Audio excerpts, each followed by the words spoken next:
The Beautiful. An Introduction to Psychological Aesthetics by Vernon Lee. Chapter 1. The Adjective Beautiful. This little book, like the great branch of mental science to which it is an introduction, makes no attempt to form the taste of the public, and still less to direct the doings of the artist. It deals not with out, but with is, leaving to criticism the inference from the latter to the former. It does not pretend to tell how things can be made beautiful, or even how we can recognize that things are beautiful. It takes beauty as already existing and enjoyed, and seeks to analyze and account for beauty's existence and enjoyment. More strictly speaking, it analyses and accounts for beauty not inasmuch as existing in certain objects and processes, but rather as calling forth, and being called forth by, a particular group of mental activities and habits. It does not ask, what are the peculiarities of the things and the proceedings which we call beautiful?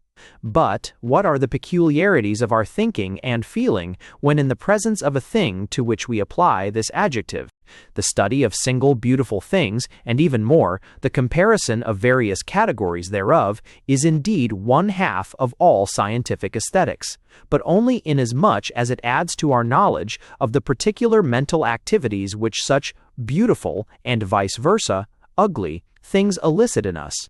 For it is on the nature of this active response on our own part that depends the application of those terms, beautiful and ugly, in every single instance, and indeed their application in any instances whatsoever, their very existence in the human vocabulary. In accordance with this program, I shall not start with a formal definition of the word beautiful, but ask on what sort of occasions we make use of it. Evidently, on occasions when we feel satisfaction rather than dissatisfaction, satisfaction meaning willingness either to prolong or to repeat the particular experience which has called forth that word, and meaning also that if it comes to a choice between two or several experiences, we prefer the experience thus marked by the word beautiful. We may therefore formulate, television implies on our part an attitude of satisfaction and preference. 2. But there are other words which imply that much, first and foremost, the words, in reality, synonyms, useful and good. I call these synonyms because good always implies good for or good in, age, that is to say, fitness for a purpose, even though that purpose may be masked under conforming to a standard or obeying a commandment, since the standard or commandment represents not the caprice of a community, a race, or a divinity, but some real or imaginary utility of a less immediate kind. So much for the meaning of good when implying standards and commandments. 99 times out of 100, there is, however, no such implication. And good means nothing more than satisfactory in the way of use and advantage. After T, thus a good road is a road we prefer because it takes us to our destination quickly and easily. After T, a good speech is one we prefer because it succeeds in explaining or persuading. And a good character, good friend, father, husband, citizen, is one that gives satisfaction by the fulfillment of moral obligations. But note the difference when we come to beautiful. A beautiful road is one we prefer because it affords views we like to look at. Its being devious and inconvenient will not prevent its being beautiful. A beautiful speech is one we like to hear or remember, although it may convince or persuade neither us nor anybody.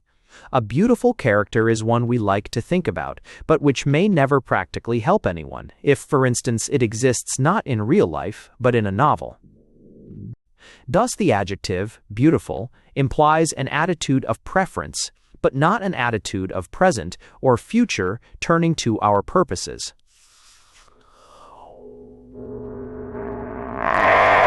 For weather which makes us uncomfortable and hampers our comings and goings by rain, wind, or mud is described as bad, in venture of terms, while the opposite kind of weather is called beautiful, fine, or fair, as if the greater comfort, convenience, usefulness of such days were forgotten in the lively satisfaction afforded to our mere contemplation. Our mere contemplation.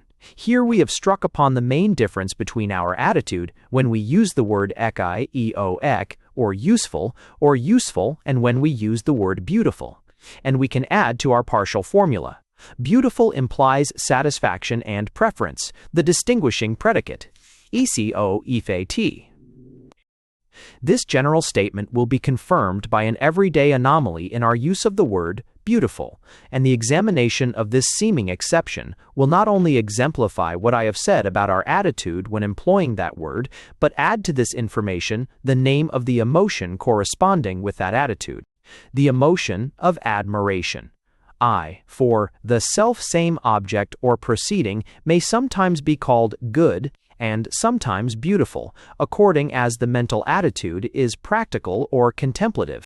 While we admonish the traveler to take a certain road because he will find it good, we may hear that same road described by an enthusiastic coachman as beautiful, Anglice fine or splendid, because there is no question of immediate use, and the road's qualities are merely being contemplated with admiration.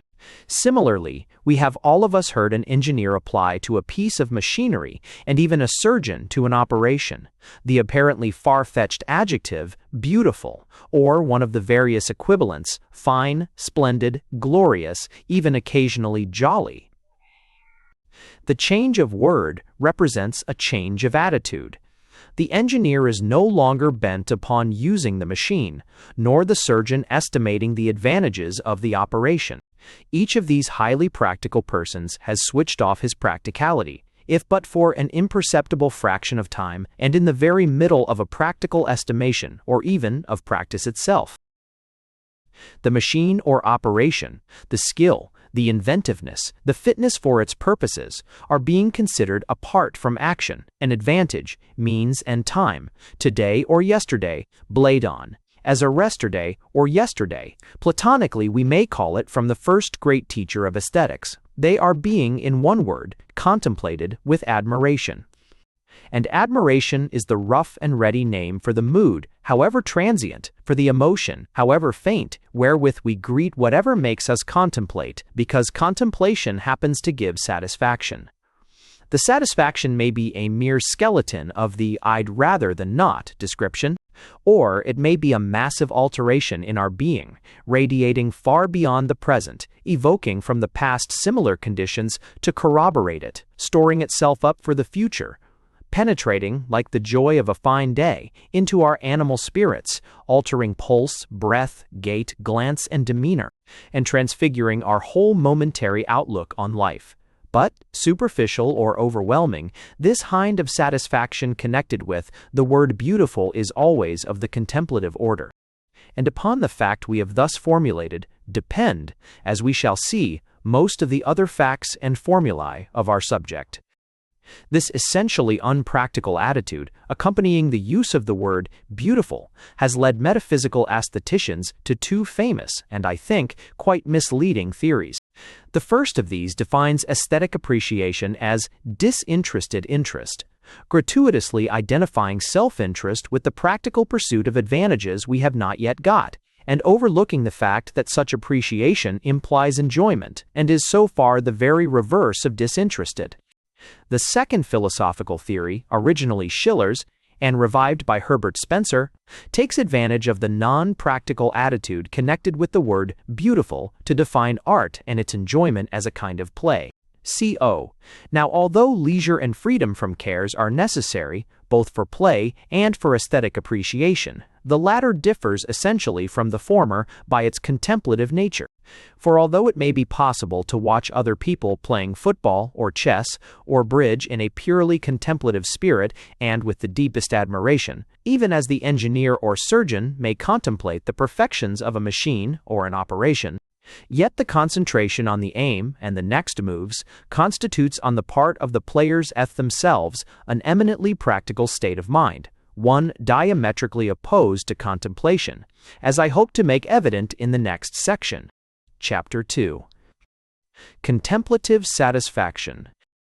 We have thus defined the word beautiful as implying an attitude of contemplative satisfaction, marked by a feeling, sometimes amounting to an emotion, of admiration, and so far contrasted it with the practical attitude implied by the word good. Exper. but we require to know more about the distinctive peculiarities of contemplation as such, by which, moreover, it is distinguished not merely from the practical attitude, but also from the scientific one. Let us get some rough and ready notions on this subject by watching the behavior and listening to the remarks of three imaginary wayfarers in front of a view, which they severally consider in the practical, the scientific, and the aesthetic manner.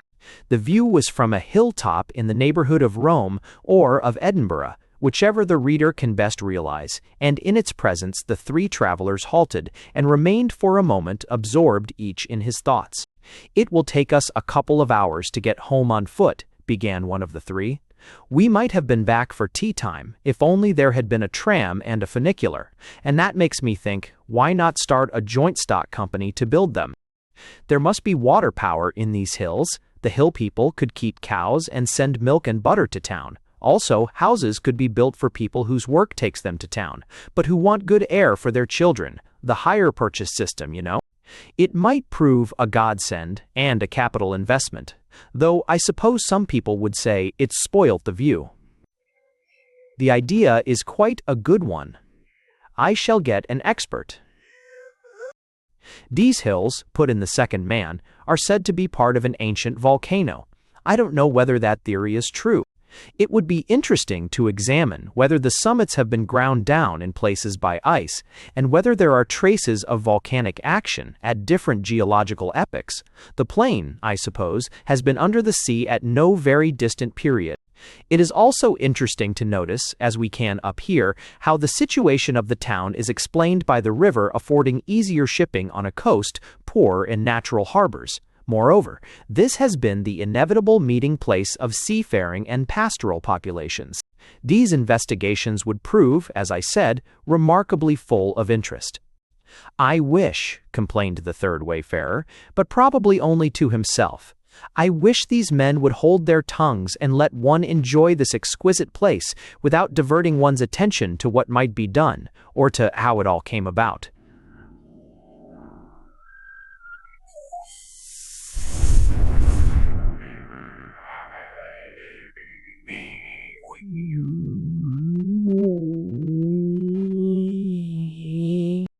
And he concentrated himself on contemplation of the landscape, his delight brought home by a stab of reluctance to leave. Meanwhile, one of his companions fell to wondering whether there really was sufficient pasture for dairy farming and water power for both tramway and funicular, and where the necessary capital could be borrowed. And the other one hunted about for marks of stratification and upheaval, and ransacked his memory for historical data about the various tribes originally inhabiting that country. "I suppose you're a painter, and regretting you haven't brought your sketching materials," said the scientific man, always interested in the causes of phenomena, even such trifling ones as a man remaining quiet before a landscape. "I reckon you are one of those literary fellows, and are planning out where you can use up a description of this place," corrected the rapid insight of the practical man, accustomed to weigh people's motives in case they may be turned to use. "I am not a painter, and I'm not a writer," exclaimed the third traveler, "and I thank heaven I'm not. For if I were, I might be trying to engineer a picture or to match adjectives, instead of merely enjoying all this beauty. Not but that I should like to have a sketch, or a few words of description for when I've turned my back upon it.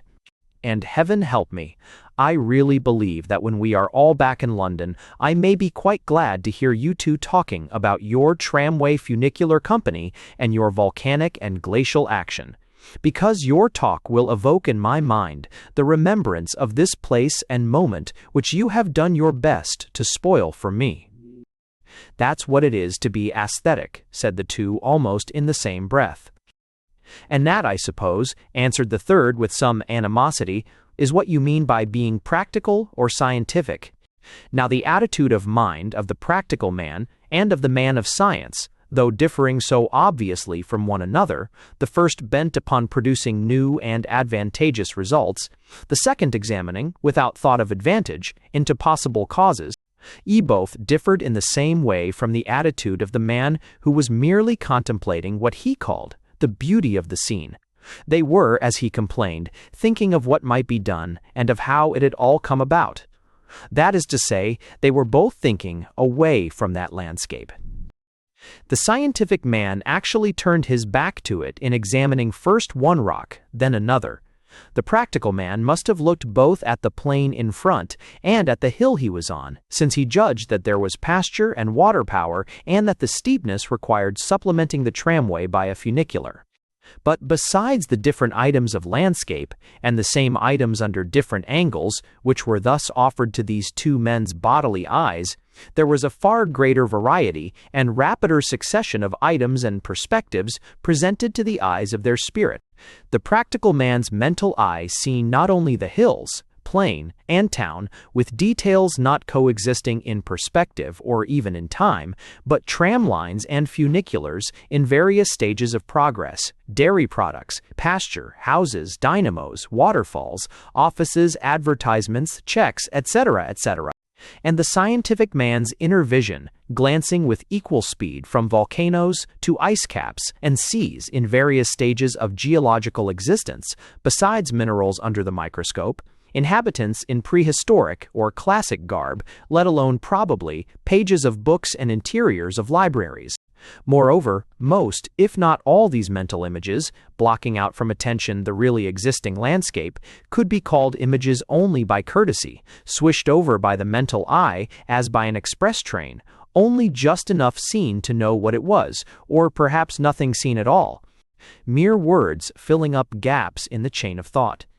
So that what satisfaction there might be in the case was not due to these rapidly scampered through items, but to the very fact of getting to the next one, and to a looming, dominating goal, an ultimate desired result, to wit, pounds, shillings, and pence in the one case, and a coherent explanation in the other.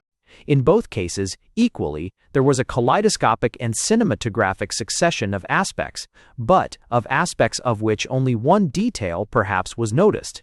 Or, more strictly speaking, there was no interest whatever in aspects as such, but only in the possibilities of action which these aspects implied. Whether actions future and personally profitable, like building tram lines and floating joint stock companies, or actions mainly past and quite impersonally interesting, like those of extinct volcanoes or prehistoric civilizations. Now let us examine the mental attitude of the third man, whom the two others had first mistaken for an artist or writer, and then dismissed as an aesthetic person. Chapter 3. Aspects versus Things. Having settled upon a particular point of view as the one he liked best, he remained there in contemplation of the aspect it afforded him. Had he descended another 20 minutes, or looked through powerful glasses, he would have seen the plain below as a juxtaposition of emerald green, raw sienna, and pale yellow, whereas at the distance where he chose to remain, its colors fused into indescribably lovely lilacs and russets. Had he moved freely about, he would have become aware that a fan-like arrangement of sharply convergent lines, tempting his eye to run rapidly into their various angles, must be thought of as a chessboard of dikes, hedges, and roads, dull as if drawn with a ruler on a slate. Also, that the foothills, instead of forming a monumental mass with the mountains behind them, lay in a totally different plane and distracted the attention by their aggressive projection. While, as if to spoil the aspect still more, he would have been forced to recognize, as Ruskin explains by his drawing of the cottage roof and the Matterhorn peak, that the exquisitely phrased skyline of the furthermost hills picked up at rhythmical intervals into sharp crests, dropping down merely to rush up again in long concave curves, was merely an illusion of perspective, nearer lines seeming higher and further, ones lower, let alone that from a balloon you would see only flattened mounds. But to how things might look from a balloon or under a microscope, that man did not give one thought, any more than to how they might look after 100 years of tramways and funiculars, or how they had looked before thousands of years of volcanic and glacial action. He was satisfied with the wonderfully harmonized scheme of light and color, the pattern more and more detailed, more and more coordinated, with every additional exploring glance, of keenly thrusting, delicately yielding lines, meeting as purposefully as if they had all been alive and executing some great, intricate dance. He did not concern himself whether what he was looking at was an aggregate of things, still less what might be these things' other properties.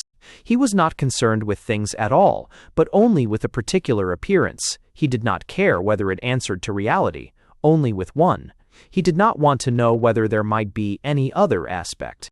For, odd as it may sound, a thing is both much more and much less than an aspect. Much more, because a thing really means not only qualities of its own and reactions of ours which are actual and present, but a far greater number and variety thereof which are potential. Much less, on the other hand, because of these potential qualities and reactions constituting a thing, only a minimum need be thought of at any given time, instead of which an aspect is all there, its qualities closely interdependent, and our reactions entirely taken up in connecting them as whole and parts. A rose, for instance, is not merely a certain assemblage of curves and straight lines and colors, seen as the painter sees it, at a certain angle, petals masking part of stem, leaf protruding above bud. It is the possibility of other combinations of shapes, including those seen when the rose or the person looking is placed head downwards. Similarly, it is the possibility of certain sensations of resistance, softness, moisture, pricking if we attempt to grasp it, of a certain fragrance if we breathe in the air. It is the possibility of turning into a particular fruit, with the possibility of our finding that fruit bitter and non-edible, of being developed from cuttings, pressed in a book, made a present of, or cultivated for, lucre. Only one of these groups of possibilities may occupy our thoughts, the rest not glanced at, or only glanced at subsequently. But if, on trial, any of these grouped possibilities disappoint us, we decide that this is not a real rose, but a paper rose, or a painted one, or no rose at all, but some other thing. For, so far as our consciousness is concerned, things are merely groups of actual and potential reactions on our own part, that is to say, of expectations which experience has linked together in more or less stable groups. The practical man and the man of science in my fable were both of them dealing with things, passing from one group of potential reaction to another, hurrying here, dallying there, till of the actual aspect of the landscape there remained nothing in their thoughts. Trams and funiculars in the future, volcanoes and ice caps in the past, having entirely altered all that. Only the material constituents and the geographical locality remaining as the unshifted item in those much pulled about bundles of thoughts of possibilities. Everything may have a great number of very different aspects, knees dud, see, and some of these dud. Aspects dals may invite contemplated the third man to contemplate it. While other aspects, say the same place after a proper course of tramways and funiculars and semi-detached residences, or before the needful volcanic and glacial action, may be such as are dismissed or slurred as fast as possible. Indeed, with the exception of a very few cubes not in themselves especially attractive, I cannot remember any things which do not present quite as many displeasing aspects as pleasing ones. The most beautiful building is not beautiful if stood on its head. The most beautiful picture is not beautiful looked at through a microscope or from too far off. The most beautiful melody is not beautiful if begun at the wrong end. Of course, the building is a building only when right side up. The picture isn't a picture any longer under a microscope. The melody isn't a melody except begun at the beginning, all which means that when we speak of a building, a picture, or a melody, we are already implicitly speaking no longer of a thing, but of one of the possible aspects of a thing. That when we say that a thing is beautiful, we mean that it affords one or more aspects which we contemplate with satisfaction. But if a beautiful mountain or a beautiful woman could only be contemplated, if the mountain could not also be climbed or tunneled, if the woman could not also get married, bear children, and have, or not have, a vote, we should say that the mountain and the woman were not real things. Hence we come to the conclusion, paradoxical only as long as we fail to define what we are talking about, that what we contemplate as beautiful is an aspect of a thing, but never a thing itself. In other words, beautiful is an adjective applicable to aspects, not to things, or to things only, inasmuch as we consider them as possessing, among other potentialities, beautiful aspects. so that we can now formulate the word beautiful implies the satisfaction derived from the contemplation not of things but of aspects. This summing up has brought us to the very core of our subject, and I should wish the reader to get it by heart until he grow familiarized therewith in the course of our further examinations. Before proceeding upon these, I would, however, ask him to reflect how this last formula of ours bears upon the old, seemingly endless squabble as to whether or not beauty has anything to do with truth, and whether art, as certain moralists contend, is a school of lying. For true or false is a judgment of existence. It refers to things. It implies that besides the qualities and reactions shown or described, our further action or analysis will call forth certain other groups of qualities and reactions constituting the thing which is said to exist. But aspects, in the case in which I have used that word, are what they are and do not necessarily imply anything beyond their own peculiarities. The words true or false can be applied to them only with the meaning of aspects truly existing or not truly existing, e.e.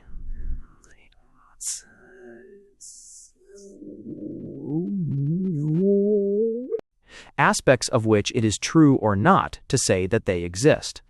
But as to an aspect being true or false in the sense of misleading, that question refers not to the aspect itself, but to the thing of which the aspect is taken as a part and a sign. Now the contemplation of the mere aspect, the beauty or ugliness of the aspect, does not itself necessitate or imply any such reference to a thing. Our contemplation of the beauty of a statue representing a centaur may indeed be disturbed by the reflection that a creature with 2 sets of lungs and digestive organs would be a monster, and not likely to grow to the age of having a beard. And when it takes place, it is not part of our contemplation of the aspects of that statue, it is, on the contrary, outside it, an excursion away from it due to our inveterate and very necessary habit of interrupting the contemplation of aspects by the thinking and testing of things. The aspect never implied the existence of a thing beyond itself. It did not affirm that anything was true. That anything could or would happen besides the fact of our contemplation. In other words, the formula that beautiful is an adjective applying only to aspects shows us that art can be truthful or untruthful only insofar as art, as is often the case, deliberately sets to making statements about the existence and nature of things. If art says centaurs can be born and grow up to man's estate with 2 sets of respiratory and digestive organs, then art is telling lies. Only, before accusing it of being a liar, better make sure that the statement about the possibility of centaurs has been intended by the art, and not merely read into it by ourselves. But more of this when we come to the examination of subject and form. Chapter 4. Sensations. In the contemplation of the aspect before him, what gave that aesthetic man the most immediate and undoubted pleasure was its color, or, more correctly speaking, its colors. Psychophysiologists have not yet told us why colors, taken singly and apart from their juxtaposition, should possess so extraordinary a power over what used to be called our animal spirits, and through them over our moods. And we can only guess from analogy with what is observed in plants, as well as from the nature of the phenomenon itself, that various kinds of luminous stimulation must have some deep chemical repercussion throughout the human organism. The same applies, though in lesser degree, to sounds, quite independent of their juxtaposition as melodies and harmonies. As there are colors which feel, i.e., make use as feel, more or less warm or cool, colors which are refreshing or stifling, depressing or exhilarating, quite independent of any associations. So also there are qualities of sound which enliven us like the blare of the trumpet, or harrow us like the quaver of the accordion. Similarly, with regard to immediacy of effect, the first chords of an organ will change our whole mode of being like the change of light and color on first entering a church, although the music which that organ is playing may, after a few seconds of listening, bore us beyond endurance. And the architecture of that church, once we begin to take stock of it, entirely dispel that first impression made by the church's light and color. It is on account of this doubtless physiological power of color and sound, this way which they have of invading and subjugating us with or without our consent, and long before our conscious cooperation, that the man on the hill's pleasure in the aspect before him was, as I have said, first of all, pleasure in color.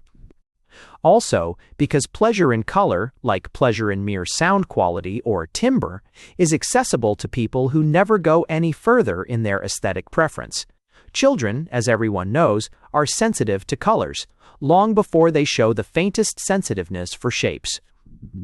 And the timbre of a perfect voice in a single long note or shake used to bring the house down in the days of our grandparents, just as the subtle orchestral blendings of Wagner entrance hearers incapable of distinguishing the notes of a chord, and sometimes even incapable of following a modulation. The man on the hill, therefore, received immediate pleasure from the colors of the landscape, received aid, pleasure rather than took it, since colors, like smells, seem, as I have said, to invade us and insist upon pleasing whether we want to be pleased or not. In this meaning of the word, we may be said to be passive to sound and color quality. Our share in the effects of these sensations, as in the effect of agreeable temperatures, contacts, and tastes, is a question of bodily and mental reflexes in which our conscious activity, our voluntary attention, play no part. We are not doing, but done to, by those stimulations from without, and the pleasure or displeasure which they set up in us is therefore one which we receive, as distinguished from one which we take. 1. Before passing on to the pleasure which the man on the hill did take, ca. as distinguished from thus passively receiving, from the aspect before him, before investigating into the activities to which this other kind of pleasure, Thingers and PT, RSCA, RSA, RSSA, Thingers SABL, main RS, SAKTU, to do, is DD, Thingers AK2.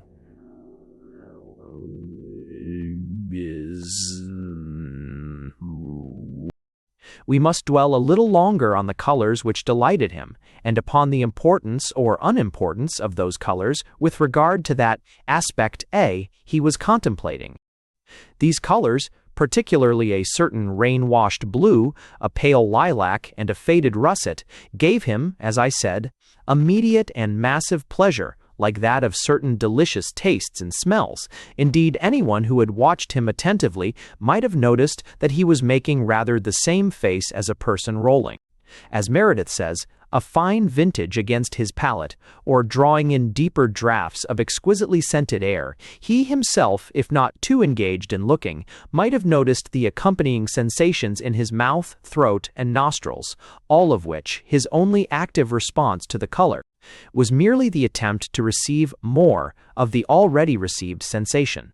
But this pleasure which he received from the mere colors of the landscape was the same pleasure which they would have given him if he had met them in so many skeins of silk. The more complex pleasure due to their juxtaposition was the pleasure he might have had if those skeins, instead of being on separate leaves of a pattern book, had been lying tangled together in an untidy work basket. He might then probably have said, "Those are exactly the colors, and in much the same combination, as in that landscape we saw such and such a day, at such and such a season and hour, from the top of that hill." But he would never have said, or been crazy if he had, "Those skeins of silk are the landscape we saw in that particular place and, oh, that particular occasion."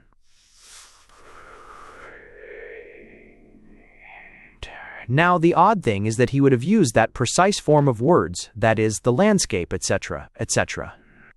If you had shown him a pencil drawing or a photograph taken from that particular place and point of view. And similarly, if you had made him look through stained glass which changed the pale blue, pale lilac, and faded russet into emerald green and blood red, he would have exclaimed at the loss of those exquisite colors when you showed him the monochrome, and perhaps have sworn that all his pleasure was spoiled when you forced him to look through that atrocious glass. But he would have identified the aspect as the one he had seen before, just as even the least musical person would identify God Save the King, whether played with 3 sharps on the flute or with 4 flats on the trombone. There is therefore in an aspect something over and above the quality of the colors, or in a piece of music, of the sounds, in which that aspect is, at any particular moment, embodied for your senses, something which can be detached from the particular colors or sounds and re-embodied in other colors or sounds, existing meanwhile in a curious potential schematic condition in our memory. That something is S-shape. It is shape which we contemplate, and it is only because they enter into shapes that colors and sounds, as distinguished from temperatures, textures, tastes, and smells, can be said to be contemplated at all. Indeed, if we apply to single isolated color or sound qualities that blue or russet, or the mere timbre of a voice or an orchestra, the adjective beautiful, while we express our liking for smells, tastes, temperatures, and textures merely by the adjectives agreeable, delicious, this difference in our speech is doubtless due to the fact that colors or sounds are more often than not connected each with other colors or other sounds into a shape, and thereby become subject to contemplation more frequently than temperatures, textures, smells, and tastes which cannot themselves be grouped into shapes, and are therefore objects of contemplation only when associated with colors and sounds, as for instance the smell of burning weeds in a description of autumnal sights, or the cool wetness of a grotto in the perception of its darkness and its murmur of waters. On dismissing the practical and the scientific man because they were thinking away from aspects to things, I attempted to inventory the aspects in whose contemplation their aesthetic companion had remained absorbed. There were the colors, that delicious recently washed blue, that lilac and russet, which gave the man his immediate shock of passive and, as much as smell and taste, bodily pleasure. But besides these, my inventory contained another kind of item, what I described as a fan-like arrangement of sharply convergent lines and an exquisitely phrased skyline of hills, picked up at rhythmical intervals into sharp crests and dropping down merely to rush up again in long, rapid, concave curves. And besides all this, there was the outline of a distant mountain, rising flame-like against the sky. It was all these items made up of lines, oskyline, outline, and lines of perspective, which remained unchanged when the colors were utterly changed by looking through stained glass, and unchanged also when the coloring was reduced to the barest monochrome of a photograph or a pencil drawing, nay, remained the same, despite all changes of scale in that almost colorless presentment of them. Those items of the aspect were, as we all know, shapes. And with altered colors and colors diminished to just enough for each line to detach itself from its ground, those shapes could be contemplated and called beautiful. Chapter 5. Perception of relations. Why should this be the case? Briefly, because colors and sounds, as such, are forced upon us by external stimulation of our organs of sight and hearing, neither more nor less than various temperatures, textures, tastes, and smells are forced upon us from without, through the nervous and cerebral mechanism connected with our skin, muscle, palate, and nose. Whereas shapes, instead of being thus nilly-willy seen or heard, are, at least until we know them, looked at or listened to, that is to say, taken in nay or grasped by mental and bodily activities which meet, but may also refuse to meet, those sense stimulations.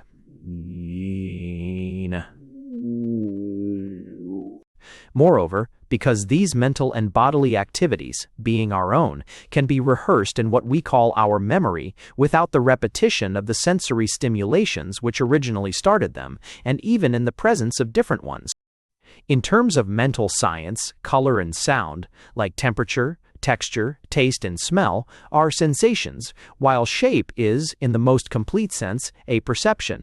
This distinction between sensation and perception is a technicality of psychology, but upon it rests the whole question why shapes can be contemplated and afford the satisfaction connected with the word beautiful, while colors and sounds, except as grouped or groupable into shapes, cannot. Moreover, this distinction will prepare us for understanding the main fact of all psychological aesthetics, namely, that the satisfaction or the dissatisfaction which we get from shapes is satisfaction or dissatisfaction in what are, directly or indirectly, activities of our own. Etymologically and literally, perception means the act of grasping or taking in, and also the result of that action. But when we thus perceive a shape, what is it precisely that we grasp or take in? At first, it might seem to be the sensations in which that form is embodied. But a moment's reflection will show that this cannot be the case, since the sensations are furnished us simply without our performing any act of perception, thrust on us from outside, and, unless our sensory apparatus and its correlated brain center were out of order, received by us passively, nilly-willy. The man on the hill being invaded by the sense of that blue, that lilac, and that russet exactly as he might have been invaded by the smell of the hay in the fields below. No, what we grasp or take in thus actively are not the sensations themselves, but the relations between these sensations. And it is of these relations, more truly than of the sensations themselves, that a shape is, in the most literal sense, made up. And it is this, making up of shapes, this grasping or taking in of their constituent relations, which is an active process on our part, and one which we can either perform or not perform. When, instead of merely seeing a color, we look at a shape, our eye ceases to be merely passive to the action of the various light waves and becomes active, and active in a more or less complicated way, turning its differently sensitive portions to meet or avoid the stimulus, adjusting its focus like that of an opera glass, and like an opera glass, turning it to the right or left, higher or lower. Moreover, except in dealing with very small surfaces, our eye moves about in our head and moves our head, and sometimes our whole body along with it. An analogous active process undoubtedly distinguishes listening from mere hearing, and although psychophysiology seems still at a loss for the precise adjustments of the inner ear corresponding to the minute adjustments of the eye, it is generally recognized that auditive attention is accompanied by adjustments of the vocal parts, or preparations for such adjustments, which account for the impression of following a sequence of notes as we follow the appearance of colors and light, but as we do not follow, in the sense of connecting by our activity, all SAT, 4-PB, a consecutive sensations of taste or smell. Besides such obvious or presumable bodily activities requisite for looking and listening as distinguished from mere seeing and hearing, there is, moreover, in all perception of shape, as in all grasping of meaning, a mental activity involving what are called tension and memory. A primer of aesthetics is no place for expounding any of the various psychological definitions of either of these, let us call them, faculties. Besides, I should prefer that these pages deal only with such mental facts as can be found in the reader's everyday, however unnoticed, experience, instead of requiring for their detection the artificial conditions of specialized introspection or laboratory experiment. So I shall give to those much fought over words, attention and memory, merely the rough and ready meaning with which we are familiar in everyday language, and only beg the reader to notice that, whatever psychologists may eventually prove or disprove attention and memory to be, these two, let us unscientifically call them faculties, are what chiefly distinguishes perception from sensation. For instance, in grasping or taking stock of a visible or an audible shape, we are doing something with our attention, or our attention is doing something in us, a traveling about, a returning to starting points, a summing up, and a traveling about not merely between what is given simultaneously in the present, but, even more, between what has been given in an immediately proximate past and what we expect to be given in an immediately proximate future, both of which, the past which is put behind us as past, and the past which is projected forwards as future, necessitate the activity of memory. There is a holding over and a holding on, a reacting backwards and forwards of our attention, and quite a little drama of expectation, fulfillment, and disappointment, or as psychologists call them, of tensions and relaxations. And this little drama involved in all looking or listening, particularly in all taking stock of visible or audible, and I may add intellectual or verbal shape, has its appropriate accompaniment of emotional changes, the ease or difficulty of understanding producing feelings of victory or defeat, which we shall deal with later. And although the various perceptive activities remain unnoticed in themselves so long as easy and uninterrupted, we become aware of a lapse, a gap, whenever our mind's eye, if not our bodily one, neglects to sweep from side to side of a geometrical figure, or from center to circumference, or again, whenever our mind's ear omits following from some particular note to another, just as when we fall asleep for a second during a lecture or sermon, we have, in common parlance, missed the hang of some detail or passage.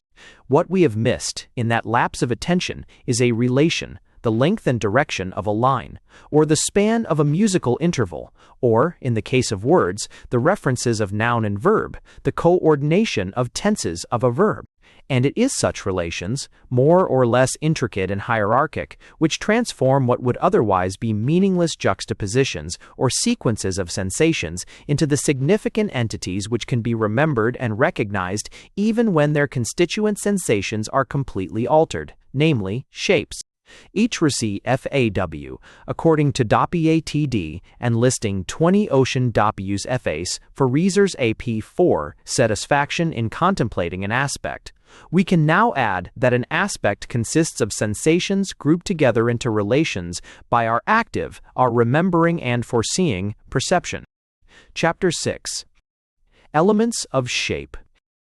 Let us now examine some of these relations, not in the genealogical or hierarchic order assigned to them by experimental psychology, but insofar as they constitute the elements of shape, and more especially as they illustrate the general principle which I want to impress on the reader, namely, wundable ball flexing, that the perception of shape depends primarily upon movements which we make and the measurements and comparisons which we institute.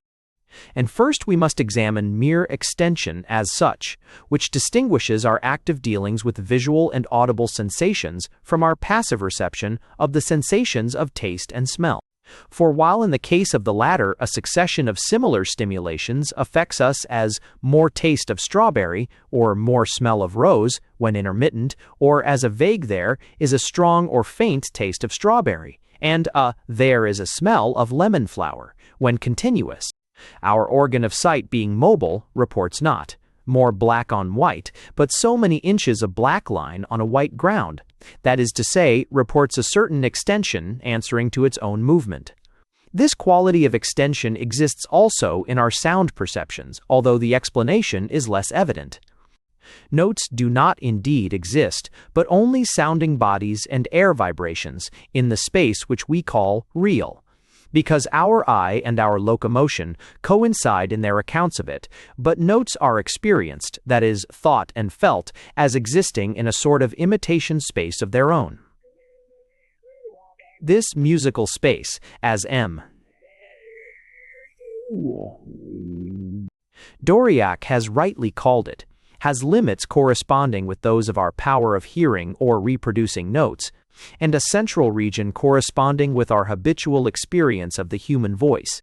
And in this musical space, notes are experienced as moving up and down, and with a centrifugal and centripetal direction, and also as existing at definite spans or intervals from one another. All of which probably on account of presumable muscular adjustments of the inner and auditive apparatus, as well as obvious sensations in the vocal parts when we ourselves produce, and often when we merely think of, them. In visual perception, the sweep of the glance, that is the adjustment of the muscles of the inner eye, the outer eye, and of the head, is susceptible of being either interrupted or continuous like any other muscular process, and its continuity is what unites the mere successive sensations of color and light into a unity of extension, so that the same successive color and light sensations can be experienced either as one extension or as two or more, according as the glance is continuous or interrupted. The eye's sweep, when not excessive, tending to continuity unless a new direction requires a new muscular adjustment. eye and, except in the case of an extension exceeding any single movement of eye and head, a new adjustment answers to what we call a change of direction. Extension, therefore, as we have forestalled with regard to sound, has various modes corresponding to something belonging to ourselves. A niddle answering to the middle not of our field of vision, since that itself can be raised or lowered by a movement of the head, but to the middle of our body, Eistevel, and an HE above and below, i.e. right and a left referable to our body also, or rather to the adjustments made by eye and head in the attempt to see our own extremities. For, as every primer of psychology will teach you, mere sight and its muscular adjustments account only for the dimensions of height, up and down, and of breadth, right and left, while the third or cubic dimension of depth is a highly complex result of locomotion in which I include prehension. And inasmuch as we are dealing with aspects and not with things, all we have as yet nothing to do with this cubic or third dimension, all but are confining ourselves to the two dimensions of extension in height and breadth, which are sufficient for the existence, the identity, or more correctly, the quiddity. A of visible shapes. Such a shape is therefore, primarily, a series of longer or shorter extensions, given by a separate glance towards, or away from, our own center or extremities, and at some definite angle to our own axis and to the ground on which we stand. But these acts of extension and orientation cease to be thought of as measured and orientated, and indeed as accomplished by ourselves, and are translated into objective terms whenever our attention is turned outwards.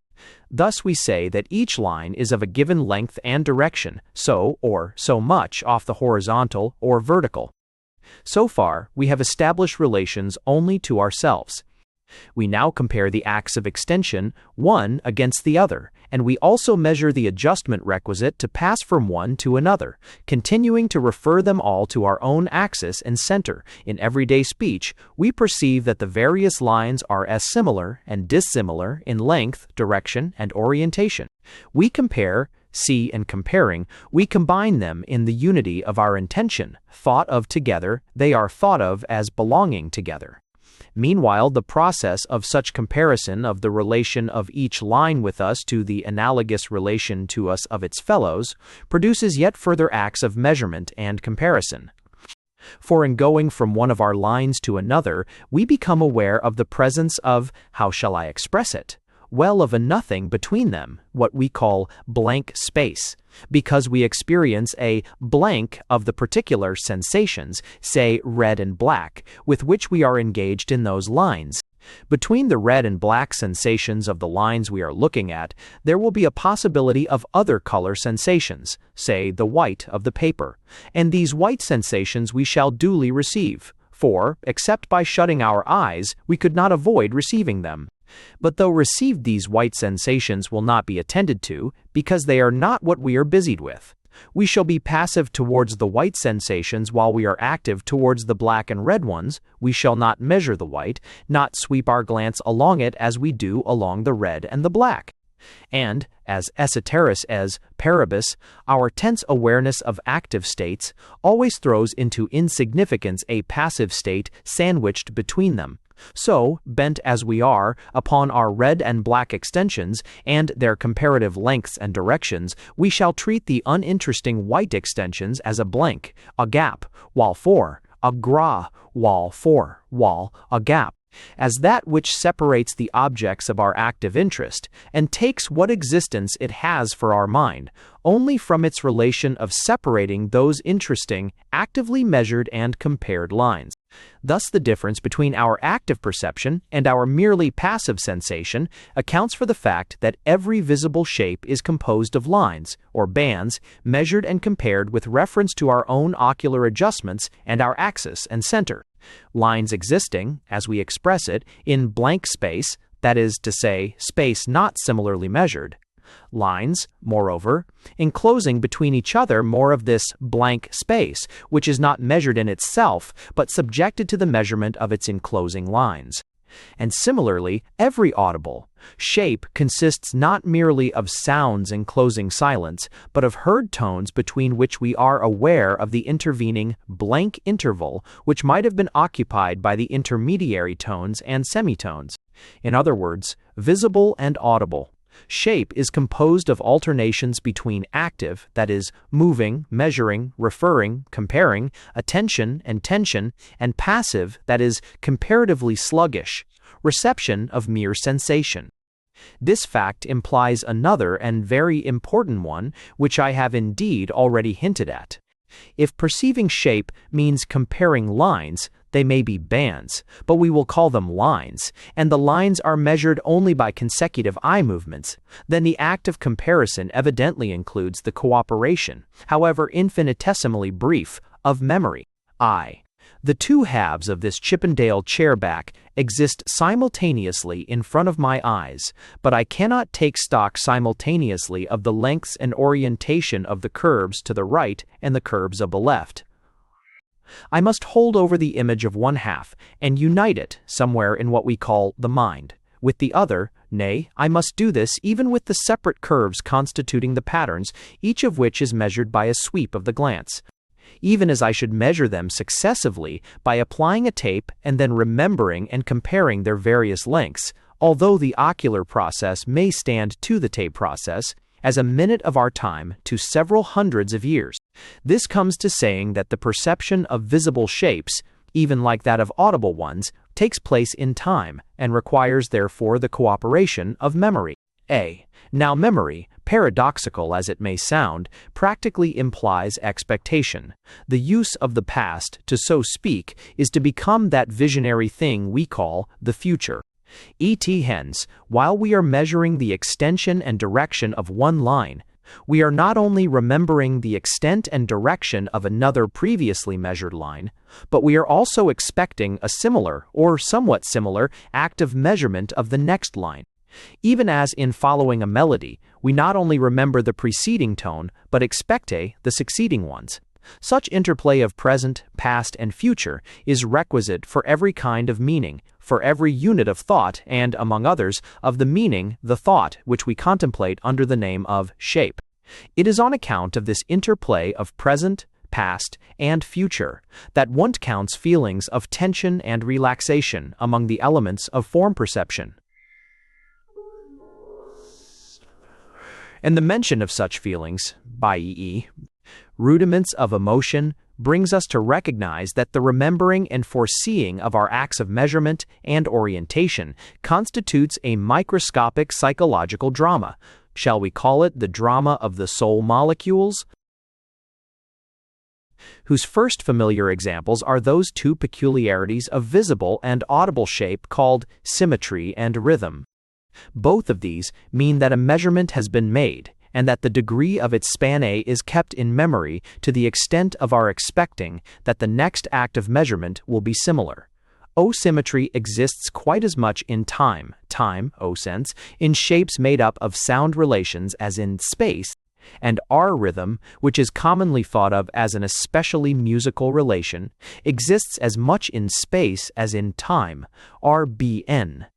Because the perception of shape requires time and movement equally, whether the relations are between objectively coexistent and durable marks on stone or paper, or between objectively successive and fleeting sound waves.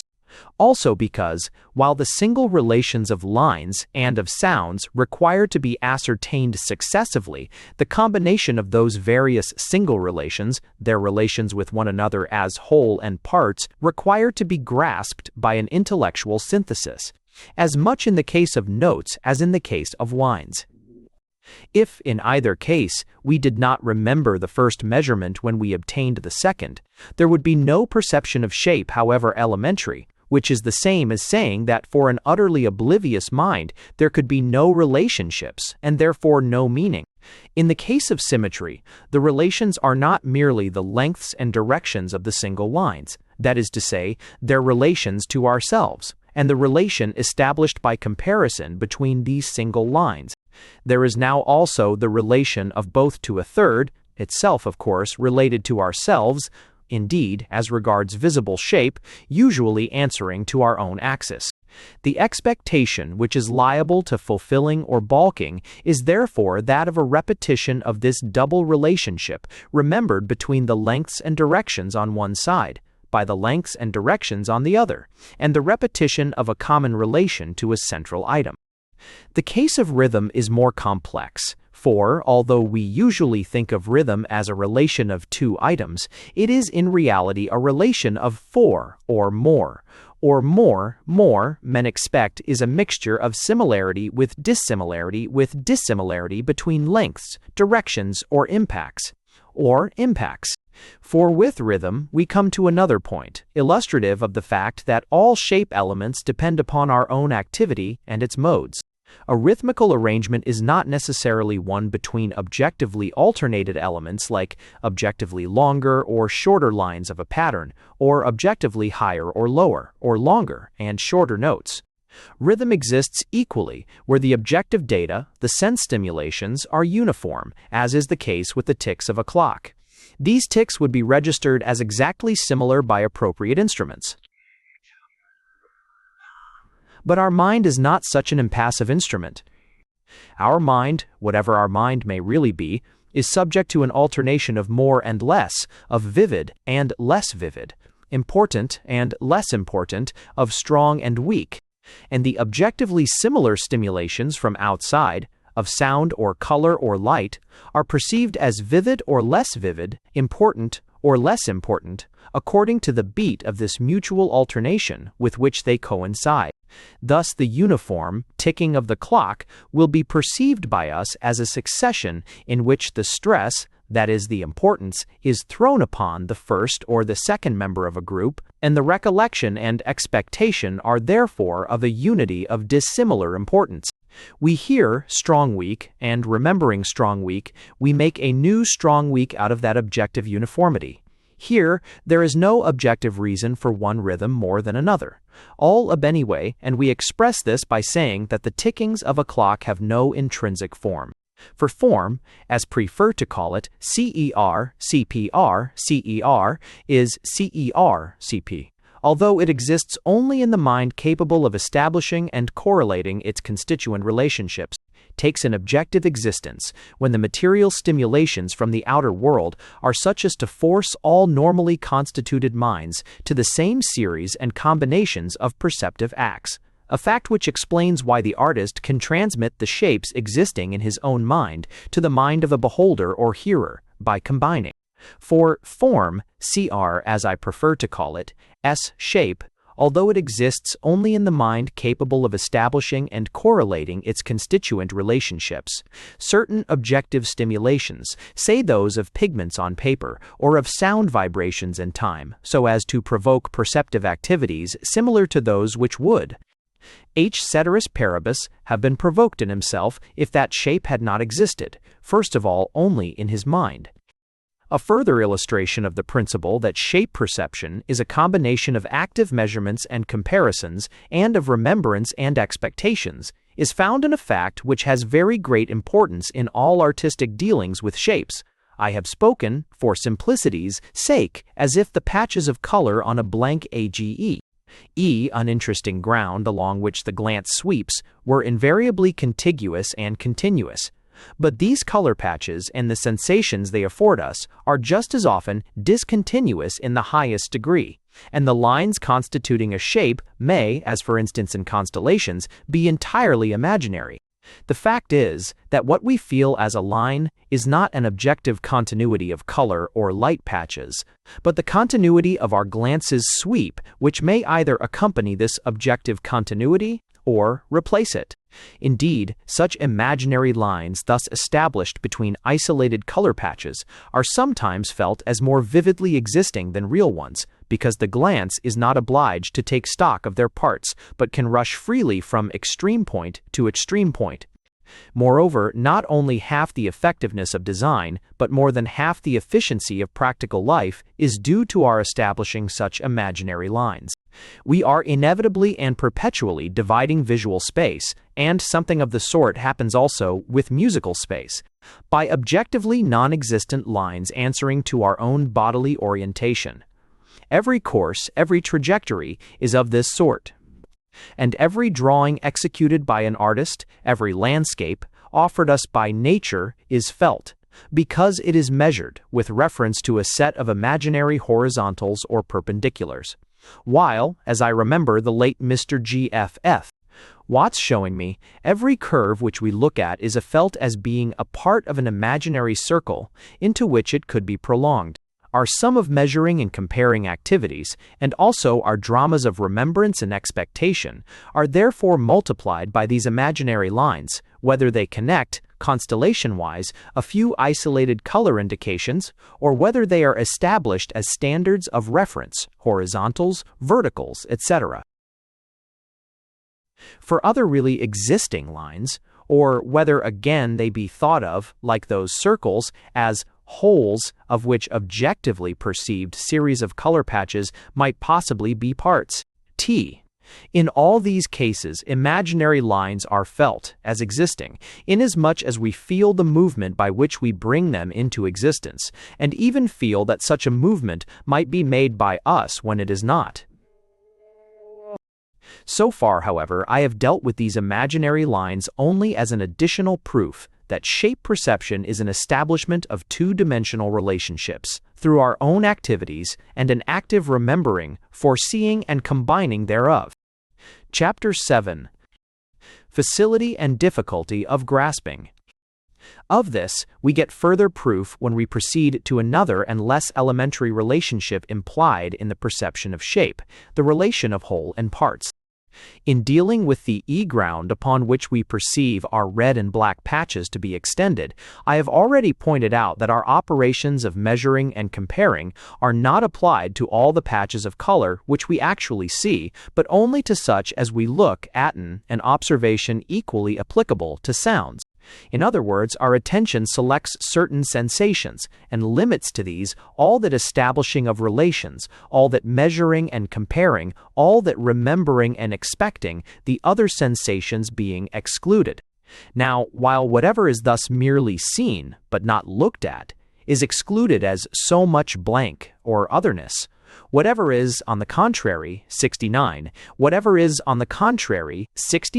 is thereby credited with the quality of belonging, that is to say, being included together. And the more the attention alternates between the measuring of included die extensions and directions and the expectation of equivalent, symmetrical or rhythmical, extensions or directions or stresses, the closer will become the relation of these items included by our attention, and the more foreign will become the excluded otherness from which, as we feel, they detach themselves. AWF. But, by an amusing paradox, these lines measured and compared by our attention are themselves not only excluding so much otherness or blank, fractract, EWF, EWW, they also tend, so soon as referred to one another, to include some of this uninteresting blankness.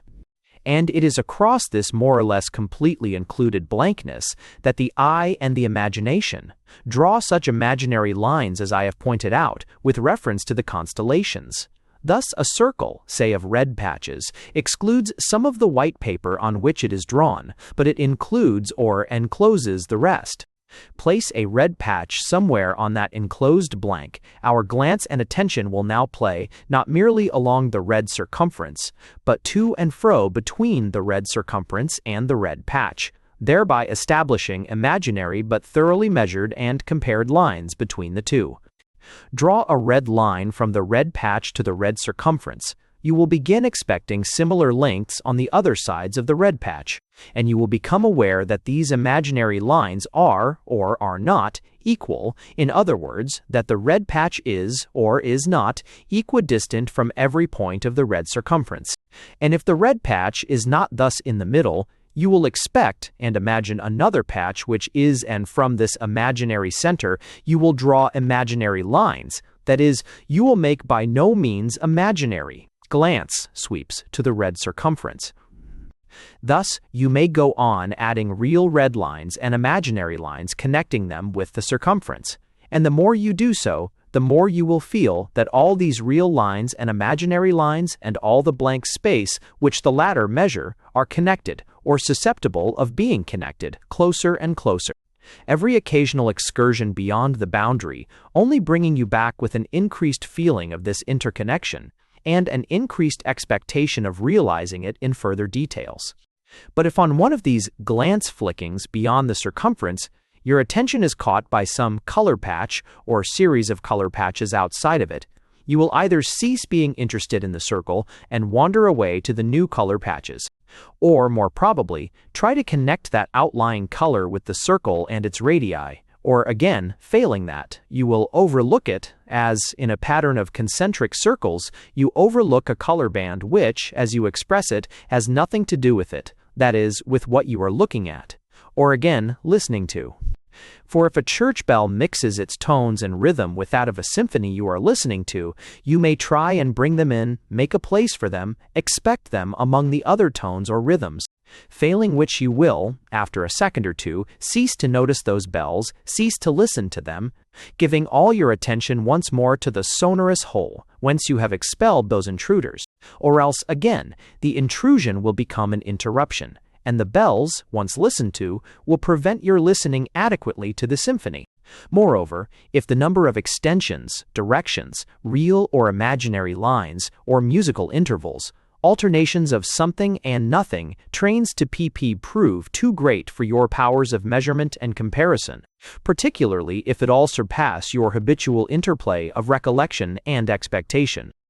You will say, as before, an over-intricate pattern or a piece of music of unfamiliar harmonies and rhythm, that you can't grasp it, that you miss the hang of it, and what you will feel is that you cannot keep the parts within the whole, that the boundary vanishes, that what has been included unites with the excluded, in fact, that all shape welters into chaos. And as if to prove once more the truth of our general principle, you will have a hateful feeling of having been trifled with. What has been balked and wasted are all your various activities of measuring, comparing, and coordinating. What has been trifled with are your expectations. And so far from contemplating with satisfaction the objective cause of all this vexation and disappointment, you will avoid contemplating it at all, and explain your avoidance by calling that chaotic or futile assemblage of lines, or of notes, ugly. We seem thus to have got a good way in our explanation, and indeed, the older psychology, for instance of the late Grant Allen, did not get any further. But to explain why a shape difficult to perceive should be disliked and called ugly, by no means amounts to explaining why some other shape should be liked and called beautiful, particularly as some ugly shapes happen to be far easier to grasp than some beautiful ones. The reader will indeed remember that there is a special pleasure attached to all overcoming of difficulty and to all understanding. But this double pleasure is shared with form perception by every other successful grasping of meaning, and there is no reason why that pleasure should be repeated in the one case more than in the other, nor why we should repeat looking at, which is what we mean by contemplating, a shape once we have grasped it, any more than we continue to dwell on, to reiterate the mental processes by which we have worked out a geometrical proposition or unraveled a metaphysical crux. The sense of victory ends very soon after the sense of the difficulty overcome. The sense of illumination ends with the acquisition of a piece of information, and we pass on to some new obstacle and some new riddle. But it is different in the case of what we call beautiful. Beautiful means satisfactory for contemplation, i.e., for reiterated perception, and the very essence of contemplative satisfaction is its desire for such reiteration. The older psychology would perhaps have explained this reiterative tendency by the pleasurableness of the sensory elements, the mere colors and sounds of which the easily perceived shape is made up. But this does not explain why, given that other shapes are made up of equally agreeable sensory elements, we should not pass on from a once perceived shape or combination of shapes to a new one, thus obtaining, in addition to the sensory agreeableness of color or sound, a constantly new output of that feeling of victory and illumination, attendant on every successful intellectual effort. Or, in other words, seeing that painting and music employ sensory elements already selected as agreeable, we ought never to wish to see the same picture twice or to continue looking at it. We ought never to wish to repeat the same piece of music or its separate phrases, still less to cherish that picture or piece of music in our memory, going over and over again as much of its shape as had become our permanent possession.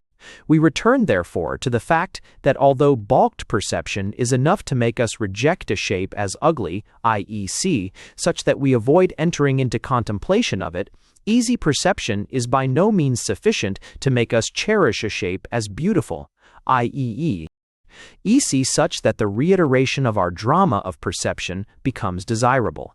And we shall have to examine whether there may not be some other factor of shape perception wherewith to account for this preference of reiterated looking at the same to looking at something else. Meanwhile, we may add to our set of formulae, difficulty in shape perception makes contemplation disagreeable and impossible, and hence earns for aspects the adjective ugly. But facility in perception, like agreeableness of sensation, by no means suffices for satisfied contemplation, and hence for the use of the adjective beautiful. Chapter 8. Subject and Object. But before proceeding to this additional factor in shape perception, namely that of empathic interpretation, I require to forestall an objection which my reader has doubtless been making throughout my last chapters. More particularly, that in clearing away the ground of this objection, I shall be able to lay the foundations of my further edifice of explanation. The objection is this: if the man on the hill was aware of performing any, let alone all, of the various operations described as constituting shape perception, neither that man nor any other human being would be able to enjoy the shapes thus perceived. My answer is, when did I say or imply that he was aware of doing any of it? It is not only possible, but extremely common, to perform processes without being aware of performing them. The man was not aware, for instance, of making eye adjustments and eye movements, unless indeed his sight was out of order. Yet his eye movements could have been cinematographed, and his eye adjustments have been described minutely in a dozen treatises. He was no more aware of doing any measuring or comparing than we are aware of doing our digestion or circulation, except when we do them badly. But just as we are aware of our digestive and circulatory processes in the sense of being aware of the animal spirits resulting from their adequate performance, so he was aware of his measuring and comparing, inasmuch as he was aware that the line AB was longer than the line CE, or that the point E was half an inch to the left of the point F. For so long as we are neither examining into ourselves nor called upon to make a choice between two possible proceedings, nor forced to do or suffer something difficult or distressing, in fact, so long as we are attending to whatever absorbs our attention and not to our processes of attending, those processes are replaced in our awareness by the very facts, for instance, the proportions and relations of lines, resulting from their activity, that these results should not resemble their cause, that mental elements, as they are called, should appear and disappear, and also combine into unaccountable compounds, Browning's not a third sound, but a star, according as we attend to them, is indeed the besetting difficulty of a science carried on by the very processes which it studies. But it is so because it is one of psychology's basic facts, and, so far as we are at present concerned, this difference between mental processes and their results is the fact upon which psychological aesthetics are based. And it is not in order to convert the man on the hill to belief in his own acts of shape perception, nor even to explain why he was not aware of them, that I am insisting upon this point. The principle I have been expounding, let us call it that of the merging of the perceptive activities of the subject in the qualities of the object of perception, explains another and quite as important mental process which was going on in that unsuspecting man. But before proceeding to that, I must make it clearer how that man stood in the matter of awareness of himself. He was, indeed, aware of himself whenever, during his contemplation of that landscape, the thought arose, "Well, I must be going away, and perhaps I shan't see this place again," or some infinitely abbreviated form, perhaps a mere sketched-out gesture of turning away, accompanied by a slight feeling of clinging. He couldn't for the life of him say in what part of his body. He was at that moment acutely aware that he did not want to do something which it was optional to do.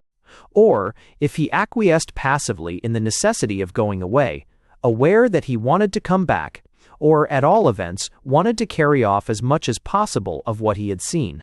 In short, he was aware of himself either making the effort of tearing himself away, or, if some other person or mere habit saved him this effort, he was aware of himself making another effort to impress that landscape on his memory, and aware of a future self making an effort to return to it.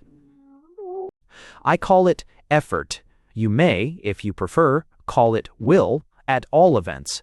The man was aware of himself as nominative of a verb to cling to, in the future tense return to choose as against some other alternative, as nominative of a verb, briefly, to like or love, and the accusative of these verbs would be the landscape.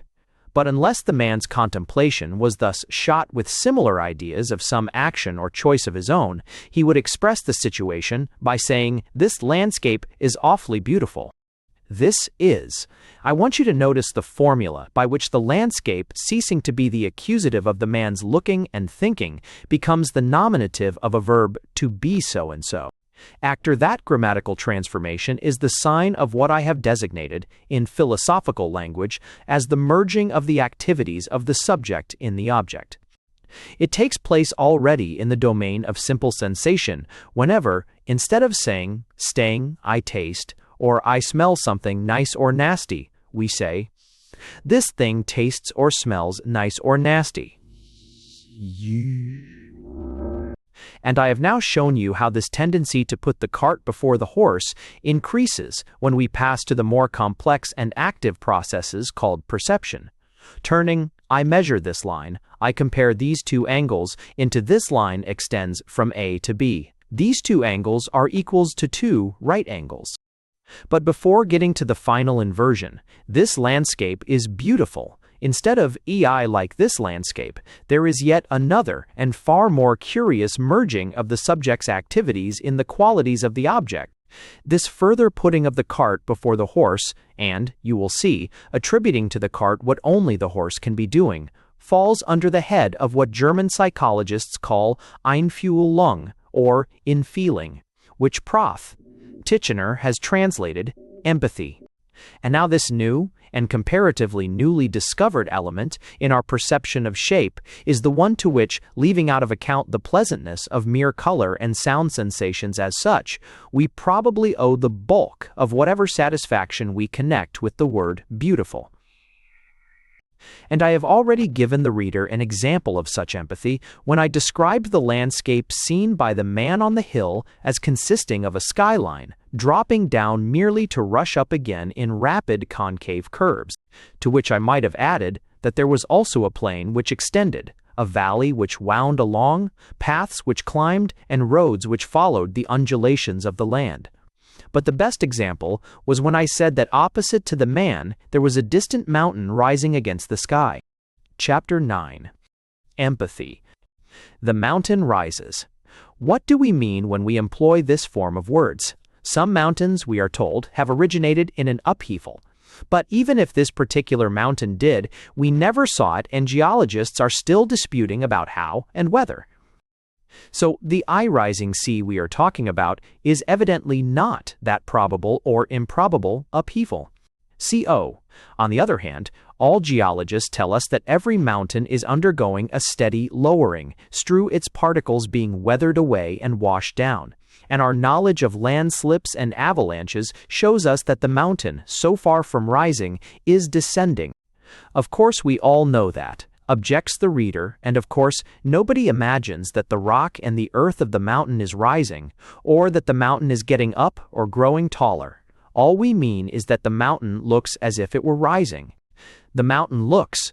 Surely here is a case of putting the cart before the horse. No, we cannot explain the mountain rising's gait by the mountain looking, for the only looking in the business is our looking at the mountain.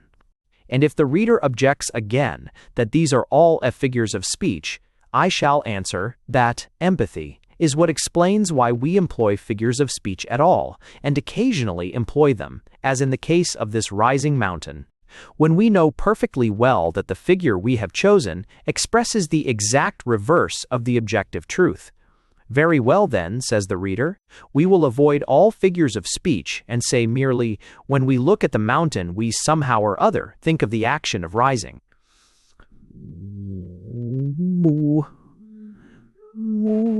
Is that sufficiently literal and indisputable?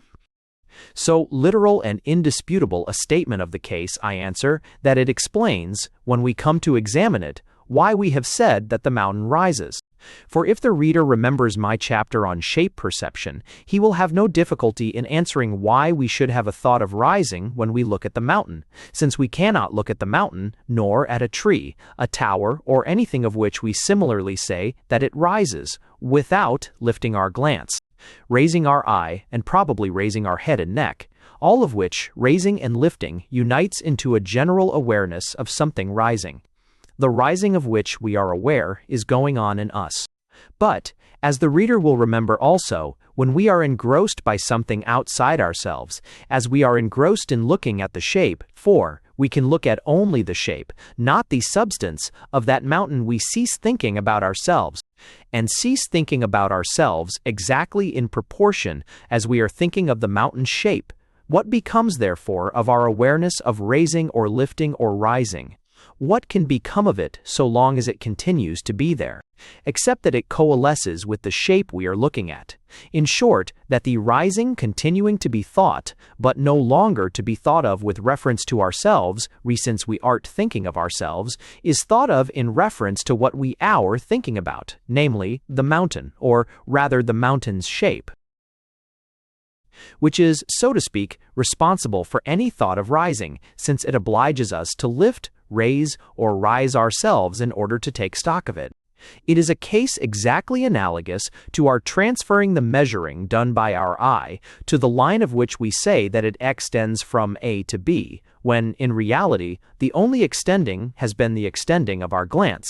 It is a case of what I have called the tendency to merge the activities of the perceiving subject with the qualities of the perceived object. Indeed, if I insisted so much upon this tendency of our mind, I did so largely because of its being at the bottom of the phenomenon of empathy, as we have just seen it exemplified in the mountain which rises. If this is empathy, says the reader, relieved and reassured, am I to understand that empathy is nothing beyond attributing what goes on in us when we look at a shape to the shape itself? I am sorry that the matter is by no means so simple. If what we attributed to each single shape was only the precise action which we happen to be accomplishing in the process of looking at it, empathy would indeed be a simple business, but it would also be a comparatively poor one. The arising of the mountain is an idea started by the awareness of our own lifting or raising of our eyes, head, or neck, and it is an idea containing the awareness of that lifting or raising. But it is far more than the idea merely of that lifting or raising which we are doing at this particular present moment, and in connection with this particular mountain. That present and particular raising and lifting is merely the nucleus to which gravitates our remembrance of all similar acts of raising or rising, which we have ever accomplished or seen accomplished, raising or rising, not only of our eyes and head, but of every other part of our body, and of every part of every other body which we ever perceive to be rising. And not merely the thought of past rising, but the thought also of future rising.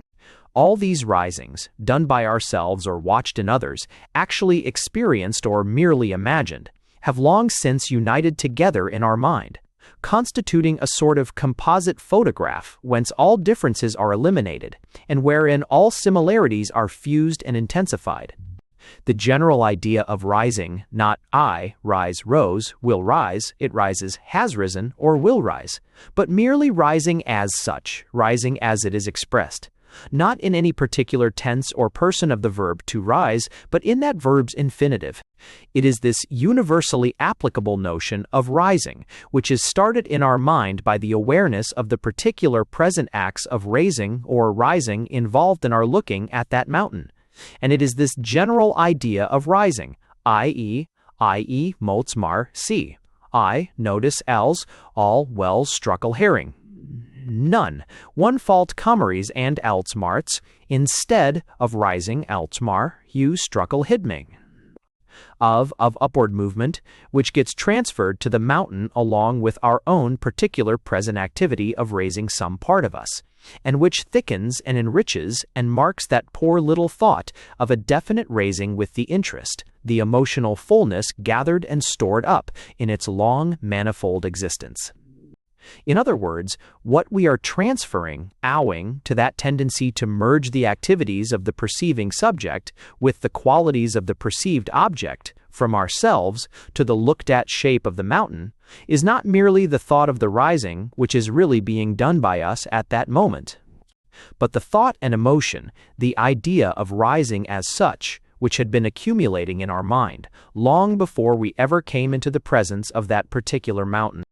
And it is this complex mental process by which we all unsuspectingly invest that inert mountain, that bodiless shape, with the stored up and averaged and essential modes of our activity. It is this process whereby we make the mountain raise itself, which constitutes what, accepting Prof. Titchener's translation of the German word einvoll us, perfect, from mean Tage 8 and C, often ans pascho, epithon. The German word Einfühlung, feeling into, derived from a verb, to feel oneself into something, see, in etwas einfühlen, was in current use even before Lotze and Viskeber applied it to aesthetics, and some years before Lips 1897 and Wundt 1903 adopted it into psychological terminology. And as it is now consecrated, and no better occurs to me, I have had to adopt it, although the literal connotations of the German word have surrounded its central meaning, as I have just defined it, with several mischievous misinterpretations. Against two of these I think it worthwhile to warn the reader, especially as, while so doing, I can, in showing what it is not, make it even clearer what empathy really is. The first of these two main misinterpretations is based upon the reflexive form of the German verb, squalisch, einfühlen, to feel oneself into, and it defines, or rather does not define, empathy as a metaphysical and quasi-mythological projection of the ego into the object or shape under observation, a notion incompatible with the fact that empathy, being only another of those various mergings of the activities of the perceiving subject with the qualities of the perceived object wherewith we have already dealt, depends upon a comparative or momentary abeyance of all thought of an ego. If we became aware that it is we who are thinking the rising, we who are feeling the rising, we should not think or feel that the mountain did the rising. The other, and as we shall later see, more justifiable misinterpretation of the word empathy is based on its analogy with sympathy, and turns it into a kind of sympathetic, or as it has been called, inner, i.e. night, so merely felt, mimicry of, for instance, the mountains rising. And such mimicry, not only inner and felt, but outwardly manifold, does undoubtedly often result from very lively empathic imagination. But as it is the mimicking, inner or outer, of movements and actions which, like the rising of the mountain, take place only in our imagination, it presupposes such previous animation of the inanimate, and cannot therefore be taken either as constituting or explaining empathy itself. Such as I have defined and exemplified it in our rising mountain, Empathy is, together with mere sensation, probably the chief factor of preference, that is, of an alternative of satisfaction and dissatisfaction in aesthetic contemplation. The muscular adjustments and the measuring, hardest, all these seeing, hardest equal, comparing and coordinating activities by which empathy is started, being indeed occasionally difficult and distressing, but giving in themselves little more than a negative satisfaction, at the most that of difficulty overcome and suspense relieved. But although nowhere so fostered as in the contemplation of shapes, empathy exists, or tends to exist, throughout our mental life. It is, indeed, one of our simpler, though far from absolutely elementary, psychological processes, entering into what is called imagination, sympathy, and also into that inference from our own inner experience which has shaped all our conceptions of an outer world, and given to the intermittent and heterogeneous sensations received from without the framework of our constant and highly unified inner experience, that is to say, of our own activities and aims. Empathy can be traced in all of modes of speech and thought, particularly in the universal attribution of doing and having and tending, where all we can really assert is successive and varied being. Science has indeed explained away the anthropomorphic implications of force and energy, attraction and their repulsion, and philosophy has reduced.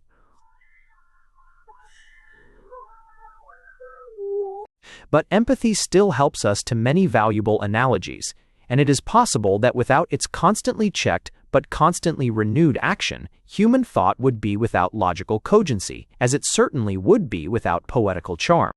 Indeed, if empathy is so recent a discovery, this may be due to its being part and parcel of our thinking, so that we are surprised to learn its existence, as Molière's good man was to hear that be-talked prose.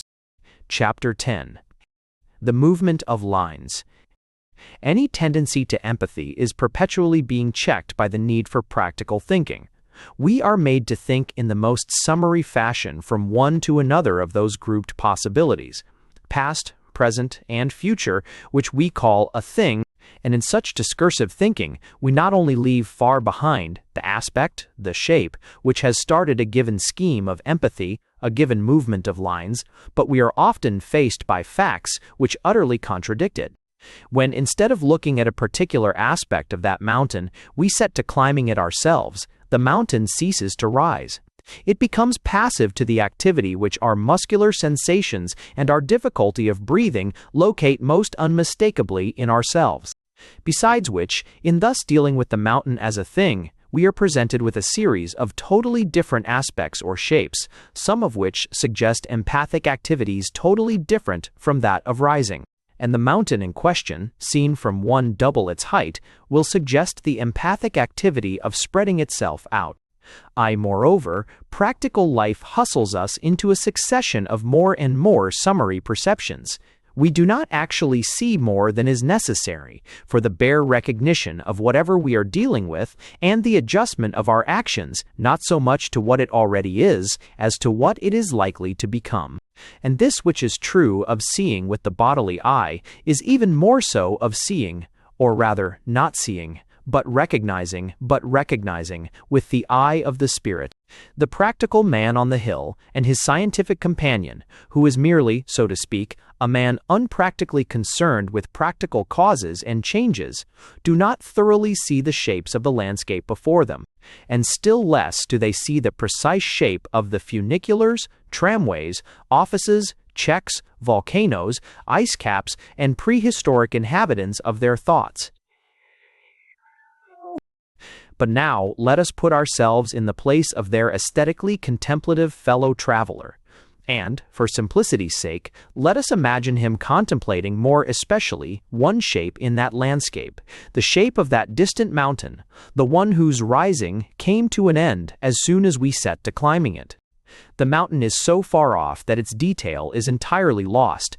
All we can see is a narrow and pointed cone, perhaps a little toppling to one side, of uniform hyacinth blue, detaching itself from the clear evening sky, into which, from the paler misty blue of the plain, it rises, a mere bodiless shape. It rises. See, There is at present no doubt about its rising. It rises and keeps on rising, never stopping unless we stop looking at it. It rises and never has risen. Its drama of two lines a striving, one with more suddenness of energy and purpose than the other, to arrive at a particular imaginary point in the sky, arresting each other's progress as they meet in their endeavor, where each and fear, where of v. This simplest empathic action of an irregular and by no means rectilinear triangle goes on repeating itself, like the parabola of a steadily spouting fountain, forever accomplishing itself anew, and forever accompanied by the same effect on the feelings of the beholder. It is this reiterative nature which, joined to its schematic definiteness, gives empathy its extraordinary power over us. Empathy, as I have tried to make clear to the reader, is due not only to the movements which we are actually making in the course of shape perception, to present movements with their various modes of speed, intensity, and facility, and their accompanying intentions.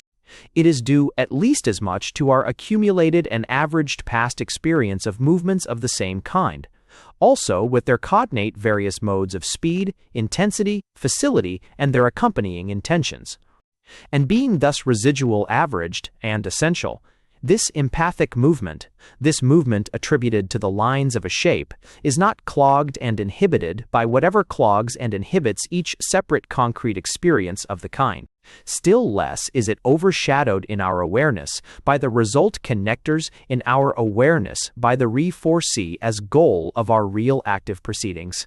For unless they involve bodily or mental strain, our real, and therefore transient movements do not affect us as pleasant or unpleasant, because our attention is always outrunning them to some momentary goal, and the faint awareness of them is usually mixed up with other items, sensations, and perceptions of wholly different characters. Thus, in themselves, and apart from their aims, our bodily movements are never interesting, except inasmuch as requiring new and difficult adjustments, or, again, as producing perceptible repercussions in our circulatory, breathing, and balancing apparatus. A waltz, or a dive, or a gallop may indeed be highly exciting, thanks to its resultant organic perturbations and its concomitants of overcome difficulty and danger. But even a dancing dervish's intoxicating rotations cannot afford him much of the specific interest of movement, as movement. Yet every movement which we accomplish implies a change in our debit and credit of vital economy, a change in our balance of bodily and mental expenditure and replenishment, and this, if brought to our awareness, is not only interesting, but interesting in the sense either of pleasure or displeasure, since it implies the more or less furtherance or hindrance of our life processes. Now it is this complete awareness, this brimful interest in our own dynamic changes, in our various and variously combined facts of movement, inasmuch as energy and intention. It is this sense of the values of movement which empathy, by its schematic simplicity and its reiteration, is able to reinstate. The contemplation, that is to say, the isolating and reiterating perception of shapes and, in so far, of the qualities and relations of movement which empathy invests them with, therefore shields our dynamic sense from all competing interests, clears it from all varying and irrelevant concomitants, gives it, as Faust would have done to the instant of happiness, a sufficient duration, and reinstating it in the center of our consciousness allows it to add the utmost it can to our satisfaction or dissatisfaction. Hence the mysterious importance, the attraction or repulsion, possessed by shapes, audible as well as visible, according to their empathic character, movement, and energy. All that we feel as being life is furnished by them in its essence and allowed to fill our consciousness. This fact explains also another phenomenon, which in its turn greatly adds to the power of that very empathy of which it is a result. I am speaking once more of that phenomenon called inner mimicry, which certain observers, themselves highly subject to it, have indeed considered as empathy's explanation rather than its result. In the light of all I have said about the latter, it becomes intelligible that when empathic imagination, itself varying from individual to individual, happens to be united to a high degree of also individually very varying muscular responsiveness, there may be set up reactions, actual or incipient, e.g., alterations of bodily attitude or muscular tension, which, unless indeed they withdraw attention from the contemplated object to our own body, will necessarily add to the sum of activity empathically attributed to the contemplated object. There are, moreover, individuals in whom such mimetic accompaniment consists, as is so frequently the case in listening to music, in changes of the bodily balance, the breathing and heartbeats, in which cases additional doses of satisfaction or dissatisfaction result from the participation of bodily functions themselves, so provocative of comfort or discomfort. Now it is obvious that such mimetic accompaniments and every other associative repercussion into the seat of what our fathers correctly called animal spirits would be impossible unless reiteration, the reiteration of repeated acts of attention, had allowed the various empathic significance, the various dynamic values, of given shapes to sink so deeply into us, to become so habitual that even a rapid glance, as when we perceive the upspringing lines of a mountain from the window of an express train, may suffice to evoke their familiar dynamic associations. Thus, contemplation explains, so to speak, why contemplation may be so brief as to seem no contemplation at all. Past repetition has made present repetition unnecessary, and the empathic, the dynamic scheme of any particular shape may go on working long after the eye is fixed on something else, or be started by what is scarcely a perception at all. We feel joy at the mere footfall of some beloved person, but we do so because he is already beloved. Thus does the reiterative character essential to empathy explain how our contemplative satisfaction in shapes, our pleasure in the variously combined movements of lines, irradiates even the most practical, the apparently least contemplative, moments and occupations of our existence. But this is not all. This reiterative character of empathy, this fact that the mountain is always rising without ever beginning to sink or adding a single cubit to its stature, joined to the abstract, the infinitive of the verb ag nature of the suggested activity, together account for art's high impersonality and its existing, in a manner, phi sub specie aeternitatis. Each erdama of lines and curves presented by the humblest design on bowl or mat partakes indeed of the strange immortality of the youths and maidens on the Grecian urn, to whom Keats, as you remember, says, "Fond lover, never, never canst thou kiss, though winning near the goal. Yet do not grieve, she cannot fade, though thou hast not thy bliss, for ever wilt thou love, and she be fair." And thus, in considering the process of aesthetic empathy, we find ourselves suddenly back at our original formula. Beautiful means satisfactory in contemplation, and contemplation not of things but of shapes which are only aspects of them. Chapter 11. The character of shapes. In my example of the rising mountain, I have been speaking as if empathy invested the shapes we look at with only one mode of activity at a time. This, which I have assumed for the simplicity of exposition, is undoubtedly true in the case either of extremely simple shapes requiring few and homogeneous perceptive activities. It is true also in the case of shapes of which familiarity, as explained on p.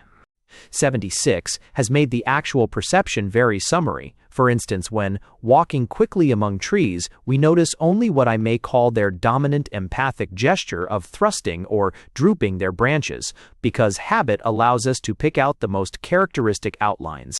But, except in these and similar cases, the movement with which empathy invests shapes is a great deal more complex.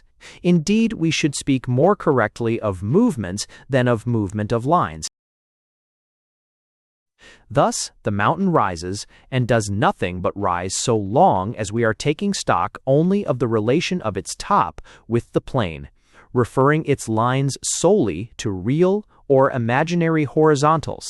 But if, instead of our glance making a single swish upwards, we look at the two sides of the mountain successively and compare each with the other as well as with the plane, our impression and our verbal description will be that one slope goes up while the other goes down. In Die, when the empathic scheme of the mountain thus ceases to be mere rising and becomes rising plus descending, the two movements with which we have thus invested that shape will be felt as being interdependent. One side goes down because the other has gone up, or the movement rises in order to descend. And if we look at a mountain chain, we get a still more complex and coordinated empathic scheme. The peaks and valleys, as in my description of what the man saw from his hillside, appearing to us as a sequence of risings and sinkings with correlated intensities, a slope S springing up in proportion as the previously seen one rush down. The movements of the eye, slight and sketchy in themselves, awakening the composite dynamic memory of all our experience of the impetus gained by switchback descent. Moreover, this sequence, being a sequence, will awaken expectation of repetition, hence sense of rhythm. The long chain of peaks will seem to perform a dance. They will furl and unfurl like waves. Thus, as soon as we get a combination of empathic forces, for that is how they affect us, these will henceforth be in definite relation to one another. But the relation need not be that of mere give and take and rhythmical cooperation. Lines meeting one another may conflict, check, deflect one another, or again resist each other's effort as the steady determination of a circumference resists, opposes a quos ego to the rushing impact of the spokes of a wheel pattern. And, along with the empathic suggestion of the mechanical forces experienced in ourselves, will come the empathic suggestion of spiritual characteristics. The lines will have aims, intentions, desires, moods. Their various little dramas of endeavor, victory, defeat, or peacemaking will, according to their dominant empathic suggestion, be light-hearted or languid, serious or futile, gentle or brutal, inexorable, forgiving, hopeful, despairing, plaintive or proud, vulgar or dignified. In fact, patterns of visible lines will possess all the chief dynamic modes which determine the expressiveness of music. But on the other hand, there will remain innumerable emphatic combinations whose poignant significance escapes verbal classification because, as must be clearly understood, empathy deals not directly with mood and emotion, but with dynamic conditions which enter into moods and emotions and take their names from them. Be this as it may, and definable or not in terms of human feeling, these various and variously combined into coordinate scenes and acts dramas enacted by lines and curves and angles, take place not in the marble or pigment embodying those contemplated shapes, but solely in ourselves, in what we call our memory, imagination and feeling. Ours are the energy, the effort, the victory, or the peace and cooperation, and all the manifold modes of swiftness or gravity, arduousness or ease, with which their every minutest dynamic detail is fraught. And since we are their only real actors, these empathic dramas of lines are bound to affect us, either as corroborating or as thwarting our vital needs and habits, either as making our felt life easier or more difficult. That is to say, as bringing us peace and joy, or depression and exasperation.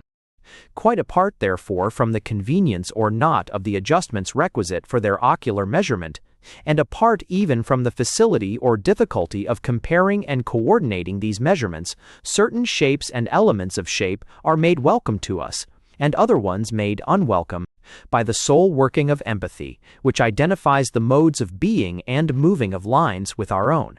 For this reason, meetings of lines which affect us as neither victory nor honorable submission nor willing cooperation are felt to be ineffectual and foolish.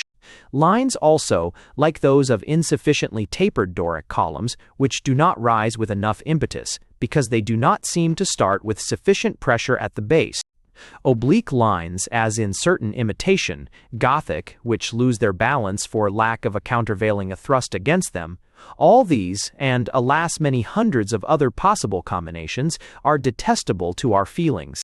And similarly we are fussed and bored by the tentative lines, the uncoordinated directions and impacts of inferior, even if technically expert and realistically learned draftsmen, of artists whose work may charm at first glance by some vivid likeness or poetic suggestion, but reveal with every additional day their complete insignificance as movement, their utter empathic nullity. Indeed, if we analyze the censure ostensibly based upon engineering considerations of material instability, or on wrong perspective, or anatomical, out of drawing, we shall find that much of this hostile criticism is really that of empathic unsatisfactoriness, which escapes verbal detection but is revealed by the finger following, awe, as we say, and that is itself an instance of empathy. The movement, the development of, boring or fussing lines.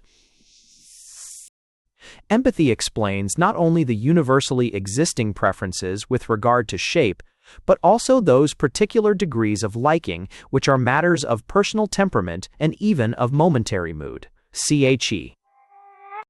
Thus, Mantegna, with his preponderance of horizontals and verticals, will appeal to one beholder as grave and reassuring, but repel another beholder, or the same in a different mood, as dull and lifeless, while the unstable equilibrium and syncopated rhythm of Botticelli may either fascinate or repel as morbidly excited, and Leonardo's systems of whirling interlaced circles will merely baffle the enigmatic quality we hear so much of the perfunctory beholder, while rewarding more adequate empathic imagination by allowing us to live, for a while, in the modes of the intensest and most purposeful and most harmonious energy. Intensity and purposefulness and harmony. These are what everyday life affords but rarely to our longings, and this is what, thanks to this strange process of empathy, a few inches of painted canvas will sometimes allow us to realize completely and uninterruptedly.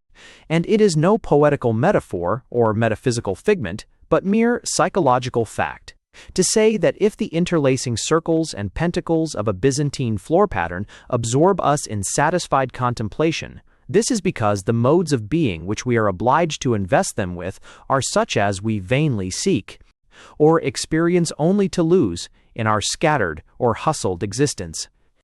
Chapter 12. From the shape to the thing. Such are the satisfactions and dissatisfactions, impersonal and unpractical, we can receive, or in reality give ourselves, in the contemplation of shape. But life has little leisure for contemplation. It demands recognition, inference, and readiness for active adaptation. Or rather, life forces us to deal with shapes mainly inasmuch as they indicate the actual or possible existence of other groups of qualities which may help or hurt us. Life hurries us into recognizing things. Now, the first peculiarity distinguishing things from shapes is that they can occupy more or less cubic space. Oldry RT, we can hit up against them, displace them, or be displaced by them. And in such process of displacing or resisting displacement, we become aware of two other peculiarities distinguishing things from shapes. They have ND weight when varying degrees and in texture of various sorts.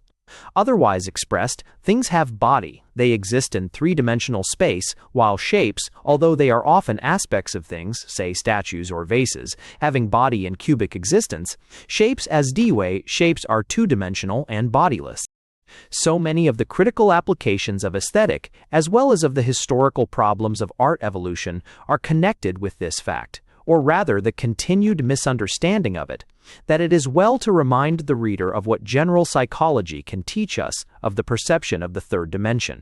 A very slight knowledge of cubic existence, in the sense of relief, is undoubtedly furnished as the stereoscope furnishes it, by the inevitable slight divergence between the two eyes. An even more infinitesimal dose of such knowledge is claimed for the surfaces of each eye separately. But whatever notions of three-dimensional space might have been developed from such rudiments, the perception of cubic existence which we actually possess and employ is undeniably based upon the incomparably more important data afforded by locomotion, under which term I include even the tiny pressure of a finger against a surface and the exploration of a hollow tooth by the tip of the tongue. The muscular adjustments made in such locomotion become associated by repetition with the two-dimensional arrangements of color and light revealed by the eye, the two-dimensional being thus turned into the three-dimensional in our everyday experience. But the mistakes we occasionally make, for instance taking a road seen from above for a church tower projecting out of the plane, or the perspective of a mountain range for its cubic shape, occasionally reveal that we do not really see three-dimensional objects, but merely infer them by connecting visual data with the result of locomotor experience. The truth of this commonplace of psychology can be tested by the experiment of making now one, now the other color of a floor pattern seem convex or concave according as we think of it as a light flower on a dark ground, or as a white cavity banked in by a dark ridge. And when the Philistine, who may be you or me, exclaims against the out-of-drawing and false perspective of unfamiliar styles of painting, he is, 9 times out of 10, merely expressing his inability to identify two-dimensional shapes as representing three-dimensional things, so far proving that we do not decipher the cubic relations of a picture until we have guessed what that picture is supposed to stand for. And this is my reason for saying that visible shapes, though they may be aspects of cubic objects, have no body, and that the thought of their volume, their weight, and their texture is due to an interruption of our contemplation of shape by an excursion among the recollections of qualities which shapes, as shapes, cannot possess. And here I would forestall the reader's objection that the feeling of effort and resistance, essential to all our empathic dealings with two-dimensional shapes, must, after all, be due to weight, which we have just described as a quality shapes cannot possess. My answer is that empathy has extracted and schematized effort and resistance by the elimination of the thought of weight, as by the elimination of the awareness of our bodily tensions, and that it is just this elimination of all incompatible qualities which allows us to attribute activities to those two-dimensional shapes and to feel these activities with a vividness undiminished by the thought of any other circumstances. With cubic existence and its correlative three-dimensional space, with weight and texture we have therefore got from the contemplated shape to a thought alien to that shape and its contemplation. The thought, to which life and its needs and dangers has given precedence over every other. What thing is behind this shape? What qualities must be inferred from this aspect? After the possibility of occupying so much space, the most important quality which things can have for our hopes and fears is the possibility of altering their occupation of space, not our locomotion, but theirs. I call it each double commotion, rather than movement, because we have direct experience only of our own movements, and in very similar movement in other beings and objects, because of their change of place, either across our motionless eye, or across some other object whose relation to our motionless eye remains unchanged. I call it locomotion, also to accentuate its difference from the movement attributed to the shape of the rising mountain. Movement felt by us to be going on but not expected to result in any change of the mountain's space relations, which are precisely what would be altered by the mountain's locomotion. The practical question about a shape is therefore, does it warrant the inference of a thing able to change its position in three-dimensional space, to advance or recede from us? And if so, in what manner? Will it, like a loose stone, fall upon us? Like flame, rise towards us, like water, spread over us? Or will it change its place only if we supply the necessary locomotion? Briefly, is the thing of which we see the shape inert or active? And if this shape belongs to a thing possessing activity of its own, is its locomotion of that slow, regular kind we call the growth and spreading of plants? Or of the sudden, willful kind we know in animals and men? What does the shape tell us of such more formidable locomotion? Are these details of curve and color to be interpreted into jointed limbs? Can the thing fling out laterally, run after us? Can it catch and swallow us? Or is it such that we can do thus by it? Does this shape suggest the thing's possession of desires and purposes which we can deal with? And if so, why is it where it is? First, whence does it come? What is it going to do? What is it thinking of if it can think? How will it feel towards us if it can feel? What would it say if it could speak? What will be its future, and what may have been its past? To sum all up, what does the presence of this shape lead us to think and do and feel? Such are a few of the thoughts started by that shape and a possibility of its belonging to a thing. And even when, as we shall sometimes find, They continually return back to the shape and play round and round it in centrifugal and centripetal alternations, yet all these thoughts are excursions, however brief, from the world of definite unchanging shapes into that of various and ever-varying things. Interruptions, even if, as we shall later see, intensifying interruptions, of that concentrated and coordinated contemplation of shapes with which we have hitherto dealt.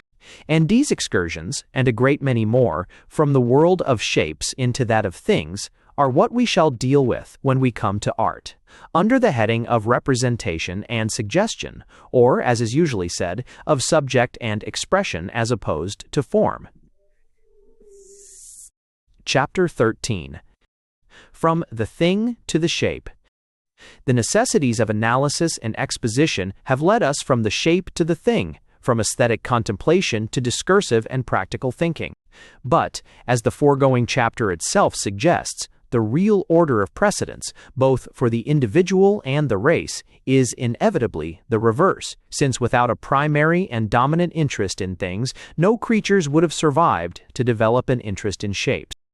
Indeed, considering the imperative need for an ever-abbreviated and often automatic system of human reactions to sense data, it is by no means easy to understand, and the problem has therefore been utterly neglected, how mankind ever came to evolve any process as lengthy and complicated as that form contemplation upon which all aesthetic preference depends.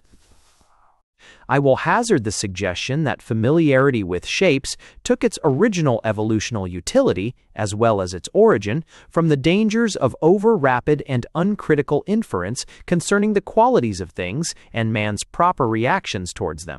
It was necessary, no doubt, that the roughest suggestion of a bear's growl and a bear's outline should send our earliest ancestors into their sheltering caves. But the occasional discovery that the bear was not a bear but some more harmless and edible animal must have brought about a comparison, a discrimination between the visible aspects of the two beasts, and a mental storage of their difference in shape, gait, and color. Similarly, the deluding resemblance between poisonous and nutritious fruits and roots would result, as the resemblance between the nurse's finger and nipple results with the infant in attention to visible details, until the acquisition of vivid mental images became the chief item of the savage man's education, as it still is of the self-education of the modern child. This evolution of interest in visible aspects would of course increase tenfold as soon as mankind took to making things whose usefulness, firsty, RSD, right, slicking, non-existent qualities might be jeopardized by a mistake concerning their shape.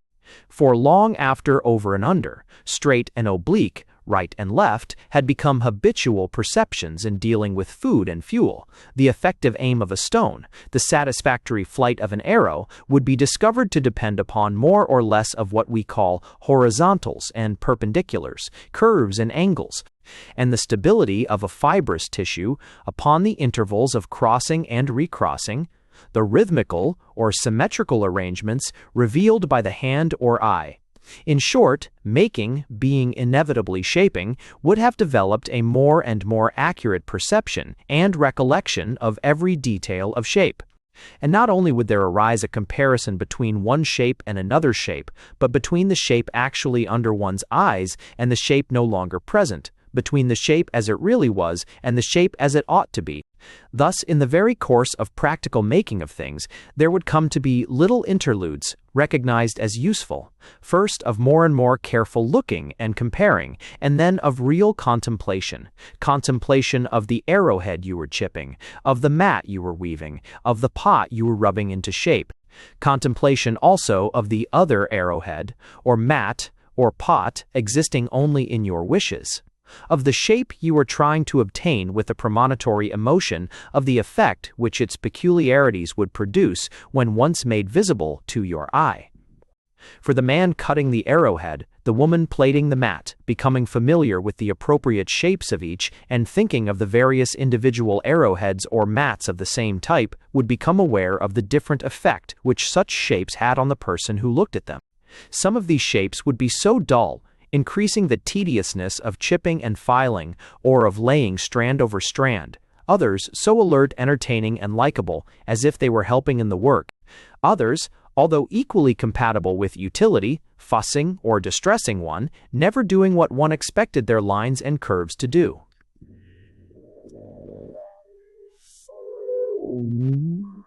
The handicraftsman, armorer, weaver, or potter benefits by his own and his forerunners' practical experience of which shape is the more adapted for use and wear, and which way to set about producing it. His technical skill becomes half automatic, so that his eye and mind, acting as mere overseers to his muscles, have plenty of time for contemplation, so long as everything goes right and no new moves have to be made. And once the handicraftsman contemplates the shape as it issues from his fingers, his mind will be gripped by that liking or disliking expressed by the words beautiful and ugly. The owner of a weapon or a vessel or piece of tissue is not always intent upon employing it, in proportion to its usefulness and durability, and to the amount of time, good luck, skill, or strength required to make or to obtain it. This chattel will turn from a slave into a comrade. It is furbished or mended, displayed to others, boasted over, perhaps sung over as Alan Breck sang over his sword. The owner's eye, all and not less that of the man envious of the owner, caresses its shape, all its well-known ins and outs and ups and downs, haunts the memory, ready to start into vividness whenever similar objects come under comparison. Now what holds good of primeval and savage man holds good also of civilized, perhaps even of ourselves among our machine-made and easily replaced properties. The shape of the things we make and use offers itself for contemplation in those interludes of inattention, which are half of the rhythm of all healthful work. And it is this normal rhythm of attention swinging from effort to ease which explains how art has come to be a part of life, how mere aspects have acquired for our feelings an importance rivaling that of things. I therefore commend to the reader the now somewhat unfashionable hypothesis of Semper and his school, according to which the first preference for beauty of shape must be sought for in those arts like stone and metalwork, pottery and weaving, which give opportunities for repetition, reduplication, hence rhythm and symmetry, and whose material and technique produce what are called geometric patterns, meaning such as exist in two dimensions and do not imitate the shapes of real objects. This theory has been discredited by the discovery that very primitive and savage mankind possessed a kind of art of totally different nature, and which analogy with that of children suggests as earlier than that of pattern. The art which the ingenious hypothesis of Mr. Henry Balfour derives from recognition of accidental resemblances between the shapes and stains of wood or stone, and such creatures and objects as happen to be uppermost in the mind of the observer, who cuts or paints whatever may be needed to complete the likeness and enable others to perceive the suggestion.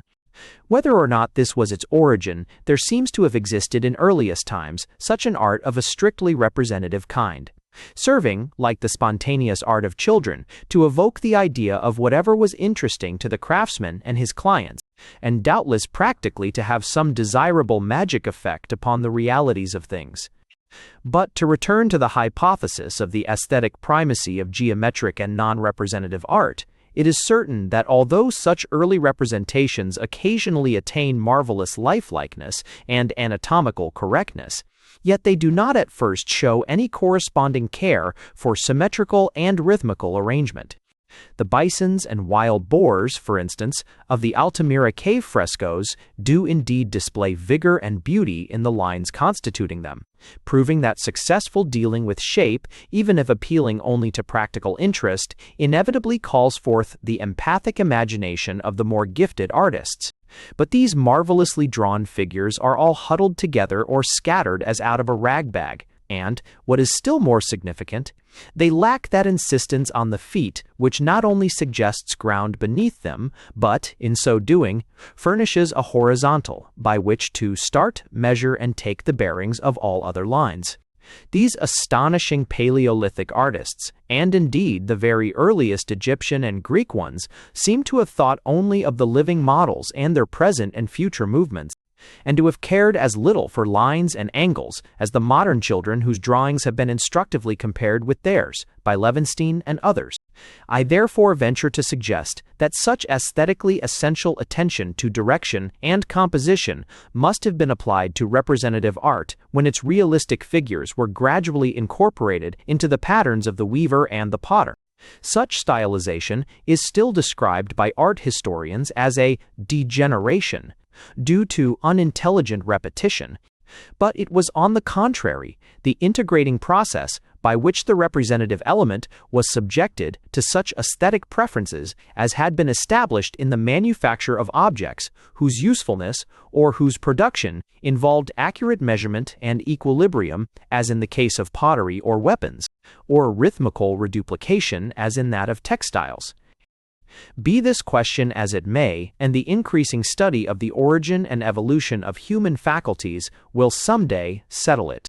We already know enough to affirm that while in the very earliest art the shape element and the element of representation are usually separate, the two get gradually combined as civilization advances, and the shapes originally interesting only inasmuch as suggestions, hence as magical equivalents or things, and employed for religious, recording, or self-expressive purposes, become subjected to selection and rearrangement by the habit of avoiding disagreeable perceptive and empathic activities and the desire of giving scope to agreeable ones. Nay, the whole subsequent history of painting and sculpture could be formulated as the perpetual starting up of new representative interests in things, their spatial existence, locomotion, anatomy, their reaction to light, and also their psychological and dramatic possibilities, and the subordination of these ever-changing interests in things to the unchanging habit of arranging visible shapes so as to diminish opportunities for the contemplative dissatisfaction and increase opportunities for the contemplative satisfaction to which we attach the respective names of ugly and beautiful. Chapter 14. The Aims of Art. We have thus at last got to art, which the reader may have expected to be dealt with at the outset of a primer on the beautiful. Why this could not be the case will be more and more apparent in my remaining chapters, and, in order to make those coming chapters easier to grasp, I may as well forestall and tabulate the views they embody upon the relation between the beautiful and art. These generalizations are as follows. Although it is historically probable that the habit of avoiding ugliness and seeking beauty of shape may have been originally established by utilitarian attention to the non-imitative, geometrical shapes of weaving, pottery, and implement, and transferred from these crafts to the shapes intended to represent or imitate natural objects.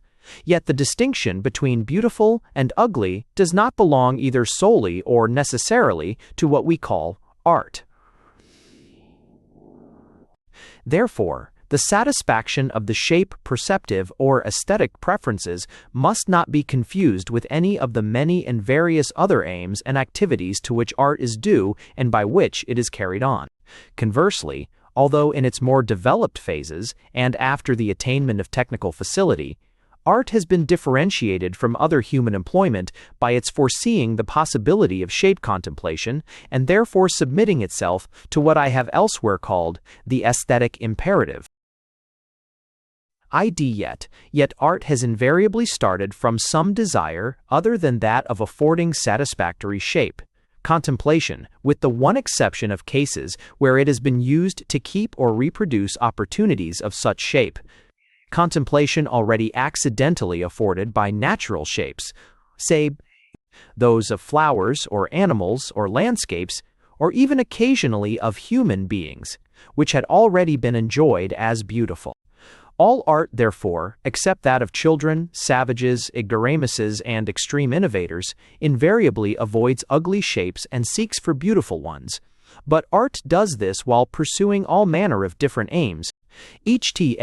These non-aesthetic aims of art may be roughly divided into a. The making of useful objects ranging from clothes to weapons and from a picture to a temple, b. The registering or transmitting of facts and their visualizing, as in portraits, historical pictures or literature, and book illustration, and c. the awakening, intensifying, or maintaining of definite emotional states, as especially by music and literature, but also by painting and architecture when employed as aids to devotion. And these large classes may again be subdivided and connected, if the reader has a mind to, into utilitarian, social, ritual, sentimental, scientific, and other aims, some of them not countenanced or not avowed by contemporary morality. How the aesthetic imperative, i.e., the necessities of satisfactory shape, contemplation, qualifies and deflects the pursuit of such non-aesthetic aims of art can be shown by comparing, for instance, the mere audible devices for conveying conventional meaning and producing and keeping up emotional conditions, viz., and the hootings and screechings of modern industrialism no less than the ritual noises of savages, with the arrangements of well-constituted pitch, rhythm, tonality, and harmony in which military, religious, or dance music has disguised its non-aesthetic functions of conveying signals or acting on the nerves. Whatever is unnecessary for either of these motives, or any others, for making a noise, can be put to the account of the desire to avoid ugliness and enjoy beauty, but the workings of the aesthetic imperative can best be studied in the art of the visual representative group, and especially in painting, which allows us to follow the interplay of the desire to be told, or tell facts about things, with the desire to contemplate shapes, and to contemplate them. Otherwise, we should not see contemplate, with sensuous, intellectual, and empathic satisfaction. This brings us back to the third dimension, of which the possession is, as have we seen, the chief difference between things, YR, which can alter their aspect in the course of their own and our actions, and sibes, which can only be contemplated by our bodily and mental eye, and neither altered nor thought of as altered, without more or less jeopardizing their identity. I dare say the reader may not have been satisfied with the reference to the locomotor nature of cubic perception as sufficient justification of my thus connecting cubic existence with things rather than with shapes, and my implying that aesthetic preference due to the sensory, intellectual, and empathic factors of perception is applicable only to the two other dimensions. And the reader's incredulity and surprise will have been all the greater, because recent art criticism has sedulously inculcated that the suggestion of cubic existence is the chief function of pictorial genius, and the realization of such cubic existence, the highest delight which pictures can afford to their worthy beholder. This particular notion, entirely opposed to the facts of visual perception and visual empathy, will repay discussion, inasmuch as it accidentally affords an easy entrance into a subject which has hitherto presented inextricable confusion, namely, the relations of off-derm, as for prominent fusion, main, in subject, main. As I have accustomed the reader to consider them, the contemplated shape and the thought of thing, are thought of thing. Let us therefore examine why art criticism should lay so great a stress on the suggestion and the acceptance of that suggestion of three-dimensional existence in paintings. E4. For this alleged aesthetic desideratum ceases to be a criterion of merit when we come to sculpture, about which critics are more and more persistently teaching, and, with a degree of reason, that one of the greatest merits of the artist, and of the greatest desiderata of the beholder, is precisely the reduction of real cubic existence by avoiding all projection beyond a unified level, that is to say, by making a solid block of stone look as if it were a representation on a flat surface. This contradiction explains the origin of the theory giving supreme pictorial importance to the third dimension.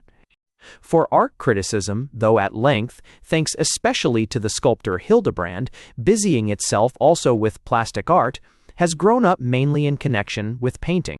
Now, in painting, the greatest scientific problem and technical difficulty has been the suggestion of three-dimensional existences by pigments applied to a two-dimensional surface, and this problem has naturally been most successfully handled by the artists possessing most energy and imagination, and, equally naturally, shirked or bungled or treated parrot-wise by the artists of less energy and imagination.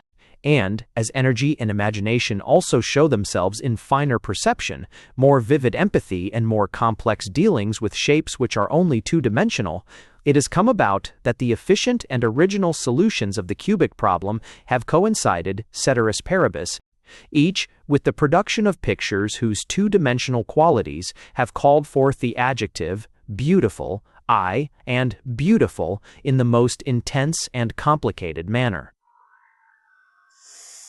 The more so that qualities of two-dimensional shape, being intrinsic and specific, are difficult to run to ground and describe, whereas the quality of three-dimensional suggestion is ascertainable by mere comparison between the shapes in the picture and the shapes afforded by real things when seen in the same perspective and lighting. Most people can judge whether an apple in a picture looks as if it were solid, round, heavy, and likely to roll off a sideboard in the same picture. And some people may even, when the picture has no other claims on their interest, experience incipient muscular contractions, such as would eventually interfere with a real apple rolling off a real sideboard. Apples and sideboards offer themselves to the meanest experience and can be dealt with adequately in everyday language, whereas the precise curves and angles, the precise relations of directions and impacts, of parts to whole, which together make up the identity of a two-dimensional shape, are indeed perceived and felt by the attentive beholder, but not habitually analyzed or set forth in words. Moreover, the creation of two-dimensional shapes satisfying to contemplation depends upon two very different factors: on traditional experience with regard to the more general arrangements of lines, and on individual energy and sensitiveness, on genius in carrying out and ringing changes on such traditional arrangements. And the possession of tradition or genius, although no doubt the most important advantage of an artist, happens not to be one to which he can apply himself as to a problem. On the other hand, a problem to be solved is eternally being pressed upon every artist, pressed on him by his clients, by the fashion of his time, and also by his own self, inasmuch as he is a man interested not only in shapes, but in things. And thus we are back at the fact that the problem given to the painter to solve by means of lines and colors on a flat surface is the problem of telling us something new or something important about things, of what things are made of, how they will react to our doings, how they move, what they feel and think, and above all, I repeat it, what amount of space they occupy with reference to the space similarly occupied, in present or future, by other things including ourselves. Our enquiry into the excessive importance attributed by critics to pictorial suggestion of cubic existence has thus led us back to the conclusion contained in previous chapters, namely that beauty depending negatively on ease of visual perception, and positively upon emphatic corroboration of our dynamic habits, is a quality of aspects, CFT independent of cubic existence and every other possible quality of things, except insofar as the thought of three-dimensional and other qualities of things may interfere with the freedom and readiness of mind requisite for such highly active and sensitive processes as those of empathic form interpretation. But the following chapter will, I trust, make it clear that such interference of the thought about things with the contemplation of shapes is essential to the rhythm of our mental life, and therefore a chief factor in all artistic production and appreciation. Chapter 15. Attention to shapes. To explain how art in general, and any art in particular, succeeds in reconciling these contradictory demands, I must remind the reader of what I said, p.e. 93, about the satisfactory or unsatisfactory possibilities of shapes having begun to be noticed in the moments of slackened attention to the processes of manufacturing the objects embodying those shapes, and in the intervals between practical employment of these more or less shapely objects. And I must ask him to connect with these remarks a previous passage, p. 44, concerning the intermittent nature of normal acts of attention, and their alternation as constituting on and off beats. CT. The deduction from these two converging statements is that, contrary to the a priori theories making aesthetic contemplation an exception, a kind of bank holiday to daily life, it is in reality one half of daily life's natural and healthy rhythm. That the real state of affairs, as revealed by psychological experiment and observation, should have escaped the notice of so many aestheticians is probably due to their theories starting from artistic production rather than from aesthetic appreciation, without which art would, after all, probably never have come into existence. The production of the simplest work of art cannot indeed be thought of as one of the alternations of everyday attention, because it is a long, complex, and repeatedly resumed process, a whole piece of life, including in itself hundreds and thousands of alternations of doing and looking, RD, of discursive thinking of aims and ways and means, and of contemplation of aesthetic results. For even the humblest artist has to think of whatever objects or processes his work aims at representing, conveying, or facilitating, and to think also of the objects, marble, wood, paints, voices, and of the processes, drawing, cutting, harmonic combining, by which he attempts to compass one of the above-mentioned results. The artist is not only an aesthetically appreciative person, he is, in his own way, a man of science and a man of practical devices, an expert, a craftsman, and an engineer. To produce a work of art is not an interlude in his life, but his life's main business, and he therefore stands apart, as every busy specialist must, from the business of other specialists, of those ministering to mankind's scientific and practical interests. But while it takes days, months, sometimes years to produce a work of art, it may require, the process has been submitted to exact measurement by the stopwatch, not minutes but seconds, to take stock of that work of art in such manner as to carry away its every detail of shape, and to continue dealing with it in memory. The unsuspected part played by memory explains why aesthetic contemplation can be, and normally is, an intermittent function, alternating with practical doing and thinking. It is in memory, though memory dealing with what we call the present, that we gather up parts into wholes and turn consecutive measurements into simultaneous relations, by fars. And it is probably in memory that we deal empathically with shapes, investing their already perceived directions and relations with the remembered qualities of our own activities, aims, and moods. And similarly, it is thanks to memory that the brief and intermittent acts of aesthetic appreciation are combined into a network of contemplation, which intermeshes with our other thoughts and doings, and yet remains different from them, as the restorative functions of life remain different from life's expenditure, although interwoven with them. Every reader with any habit of self-observation knows how poignant an impression of beauty may be got, as through the window of an express train, in the intermittence of practical business or abstract thinking, nay, even in what I have called the offbeat of deepest personal emotion, the very stress of the practical, intellectual, or personal instant for the great happenings of life are measured in seconds, apparently driving in by contrast or conveying on its excitement that irrelevant aesthetic contents of the offbeat of attention. And while the practical or intellectual interest changes, while the personal emotion subsides, that aesthetic impression remains or recurs, united through every intermittence by the feeling of identity, that identity which, like the rising of the mountain, is due to the reiterative nature of shape contemplation. The fragments of melody may be interrupted in our memory by all manner of other thoughts, but they will recur and coalesce, and recurring and coalescing bring with them the particular mood which their rhythms and intervals have awakened in us and awaken once more. That diagrammatic man on the hill in reality thought away from the landscape quite as much as his practical and scientific companions. What he did, and they did not, was to think back to it, and think back to it always with the same references of lines and angles, the same relations of directions and impacts, of parts and wholes. And perhaps the restorative, the healing quality of aesthetic contemplation is due, in large part, to the fact that, in the perpetual flux of action and thought, it represents reiteration and therefore stability.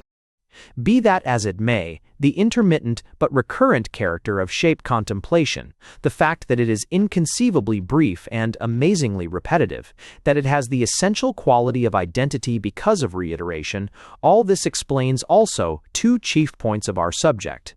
First, How an aesthetic impression, intentionally or accidentally conveyed in the course of wholly different interests, can become a constant accompaniment to the shifting preoccupations of existence, like the remembered songs which sing themselves silently in our mind, and the remembered landscapes becoming an intangible background to our ever-varying thoughts. And, secondly, it explains how art can fulfill the behests of our changing and discursive interest in things, while satisfying the imperious, unchanging demands of the contemplated preference for beautiful aspects. And thus we return to my starting point in dealing with art, that art is conditioned by the desire for beauty while pursuing entirely different aims, and executing any one of a variety of wholly independent, non-aesthetic tasks. Chapter 16. Information about things. Among the facts which painting is set to tell us about things, the most important, after cubic existence, is locomotion.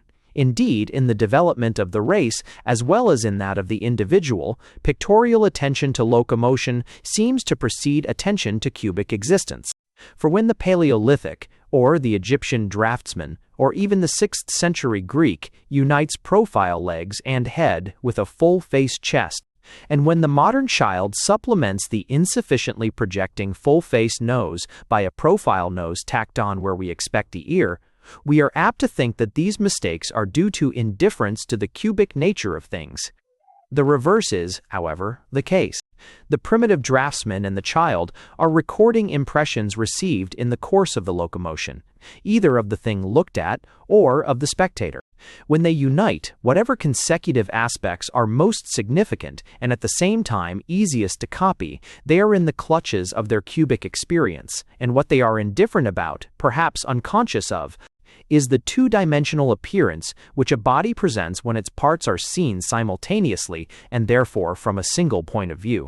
The progress of painting is always from representing the consecutive to representing the simultaneous, perspective, foreshortening, and later light and shade, being the scientific and technical means towards this end. Upon our knowledge of the precise stage of such pictorial development depends our correct recognition of what things, and particularly what spatial relations and locomotion of things, the painter is intended to represent.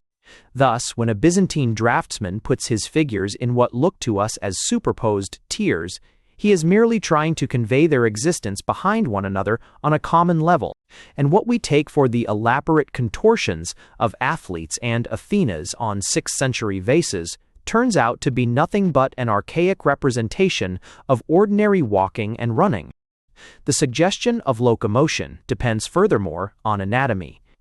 What the figures of a painting are intended to be doing, what they are intended to have just done and to be going to do, in fact, all questions about their action and business are answered by reference to their bodily structure and its real or supposed possibilities. The same applies to expression of mood. The impassiveness of archaic Apollos is more likely to be due to anatomical difficulties in displacing arms and legs than to lack of emotion on the part of artists who were, after all, contemporaries either of Sappho or Pindar. And it is more probable that the sculptors of Aegina were still embarrassed about the modeling of lips and cheeks than that, having Homer by heart, they imagined his heroes to die silently and with a smirk. I have entered into this question of perspective and anatomy and given the above examples because they will bring home to the reader one of the chief principles deduced from our previous examination into the psychology of our subject, namely, that all thinking about things is thinking away from the shapes suggesting those things, since it involves knowledge which the shapes in themselves do not afford.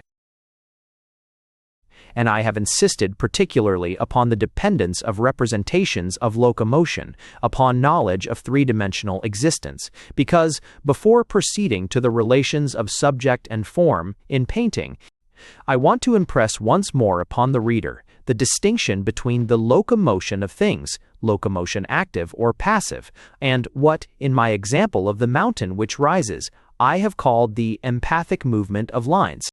Isaac's movement of lines we have seen to be a scheme of activity, suggested by our own activity, in taking stock of a two-dimensional shape. An idea or feeling of activity which we, being normally unaware of its origin in ourselves, project into the shape which has suggested it, precisely as we project our sensation of red from our own eye and mind into the object which has deflected the rays of light in such a way as to give us that red sensation.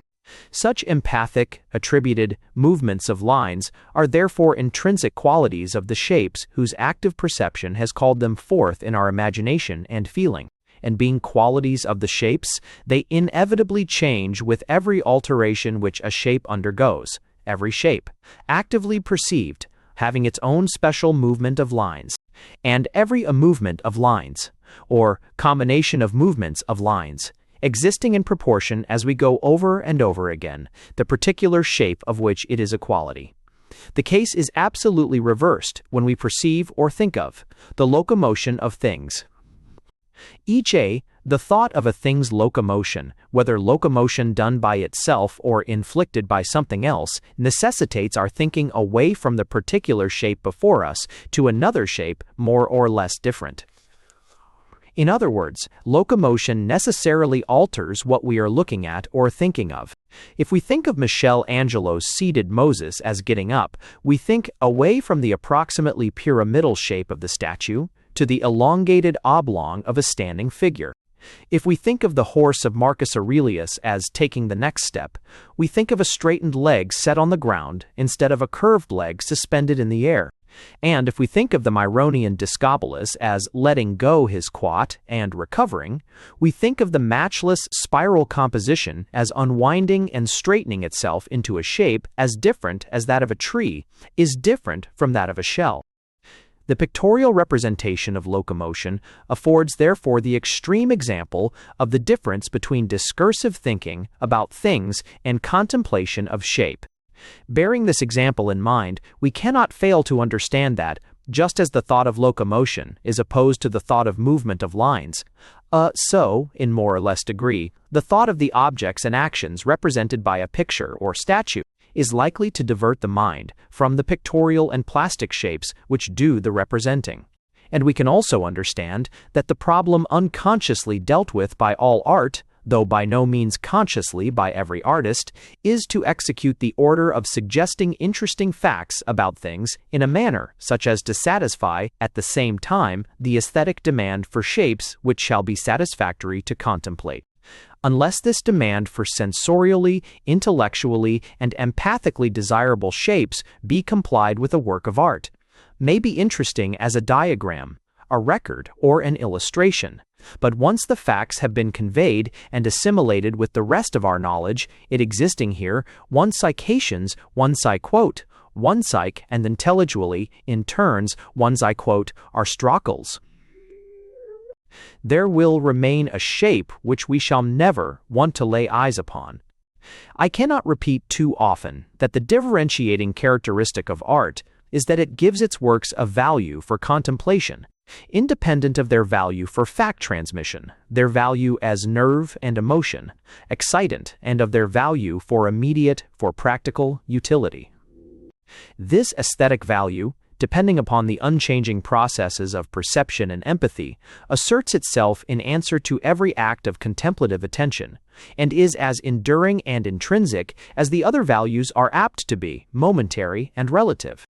A Greek vase with its bottom knocked out and with a scarce intelligible incident of obsolete mythology portrayed upon it, has claims upon our feelings which the most useful modern mechanism ceases to have, even in the intervals of its use, and which the newspaper, crammed full of the most important tidings, loses as soon as we have taken in its contents. Chapter 17. The Co-operation of Things and Shapes.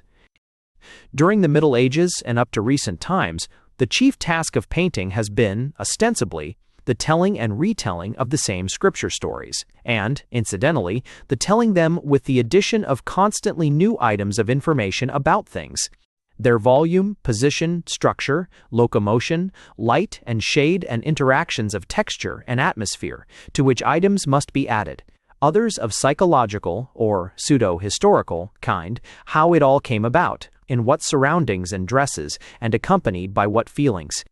This task, official and unofficial, is in no way different from those fulfilled by the man of science and the practical man, both of whom are perpetually dealing with additional items of information, but mark the difference in the artist's way of accomplishing this task. A scientific fact is embodied in the progressive mass of knowledge, assimilated, corrected. A practical fact is taken in consideration, built upon, but the treatise, the newspaper or letter, once it has conveyed these facts, is forgotten or discarded. The work of art, on the contrary, is remembered and cherished, or at all events it is made with the intention of being remembered and cherished. In other words, and as I shall never tire of repeating, the differentiating characteristic of art is that it makes you think back to the shape, once that shape has conveyed its message, or done its business of calling your attention, or exciting your emotions. And the first and foremost problem, for instance, of painting, is that of preventing the beholder's eye from being carried by lines of perspective outside the frame, and even persistently out of the center of the picture.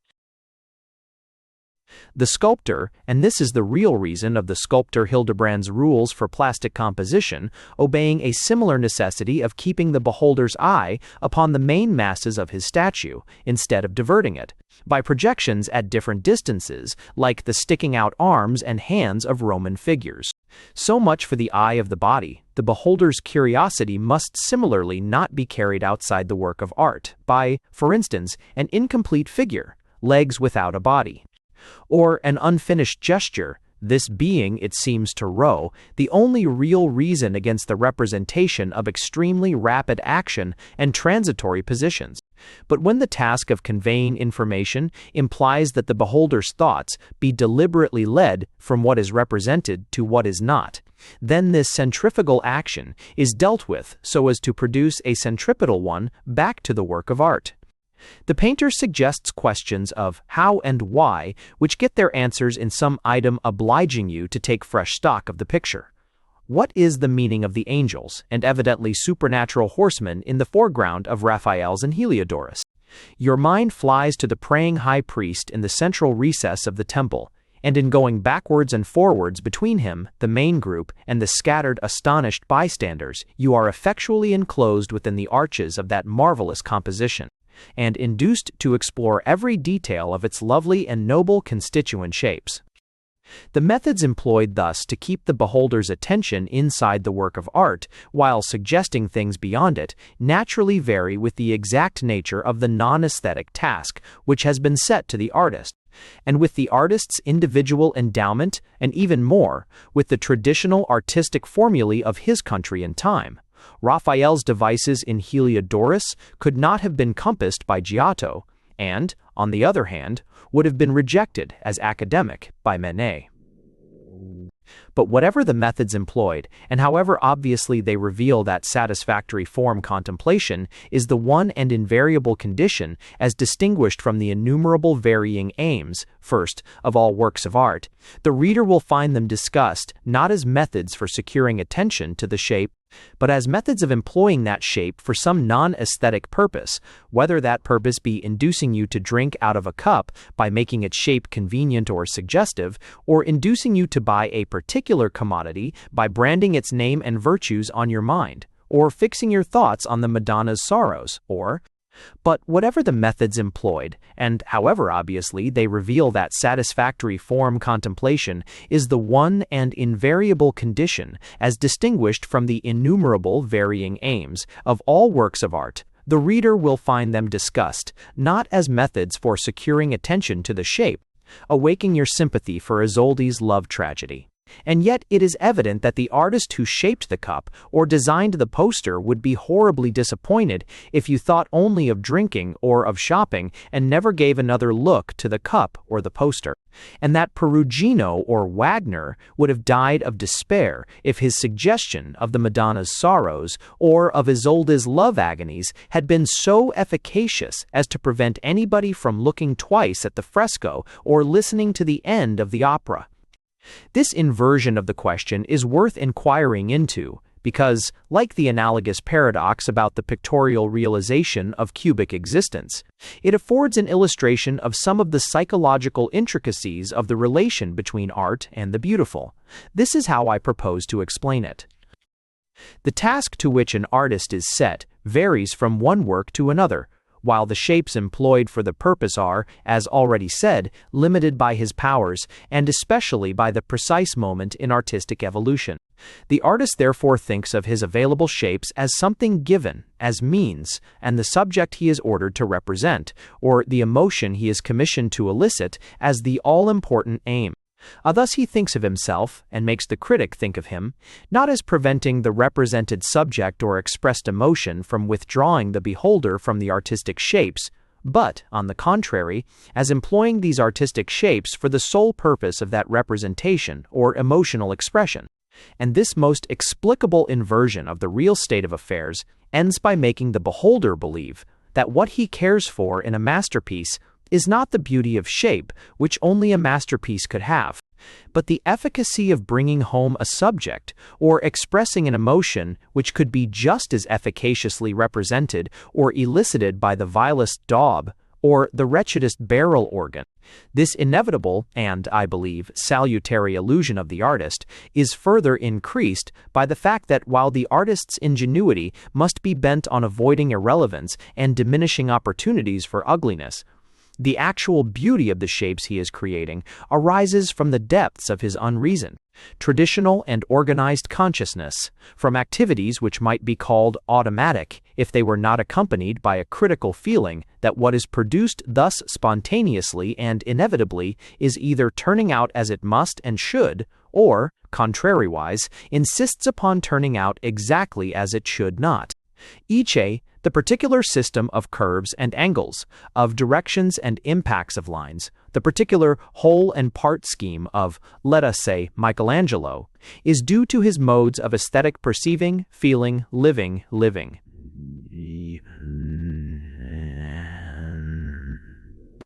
Added to those of all the other artists whose peculiarities have been averaged in what we call the school, whence Michelangelo issued. He can no more depart from these shapes than he can paint Rembrandt's Pilgrims of Emmaus without Rembrandt's science of light and shade and Rembrandt's oil and canvas technique. There is no alternative, hence no choice, hence no feeling of a problem to resolve, in this question of shapes to employ. But there are dozens of alternatives and of acts of choice. There is a whole series of problems when Michelangelo sets to employing these inevitable shapes to telling the parting of the light from the darkness, or the creation of Adam on the vault of the 16, and to surrounding the stories from Genesis with prophets and sibyls and ancestors of Christ. Is the ceiling to remain a unity or be broken up into irrelevant compositions? Here comes in, alongside of his almost automatic genius for shapes, the man's superhuman constructive ingenuity. See how he divides that ceiling in such a way that the frames of the separate compositions combine into a huge structure of painted rafters and brackets, nay, the prophets and sibyls, the ancestors and ancestresses themselves, and the naked antique genii turn into architectural members, holding that imaginary roof together, first section, securing its seeming stability, increasing, by their gesture, its upspring and its weightiness, and, at the same time, determining the tracks along which the eye is forced to travel. Backwards and forwards the eye is driven by that living architecture, round and round in its search, now for completion of visible pattern, now for symbolic and narrative meaning,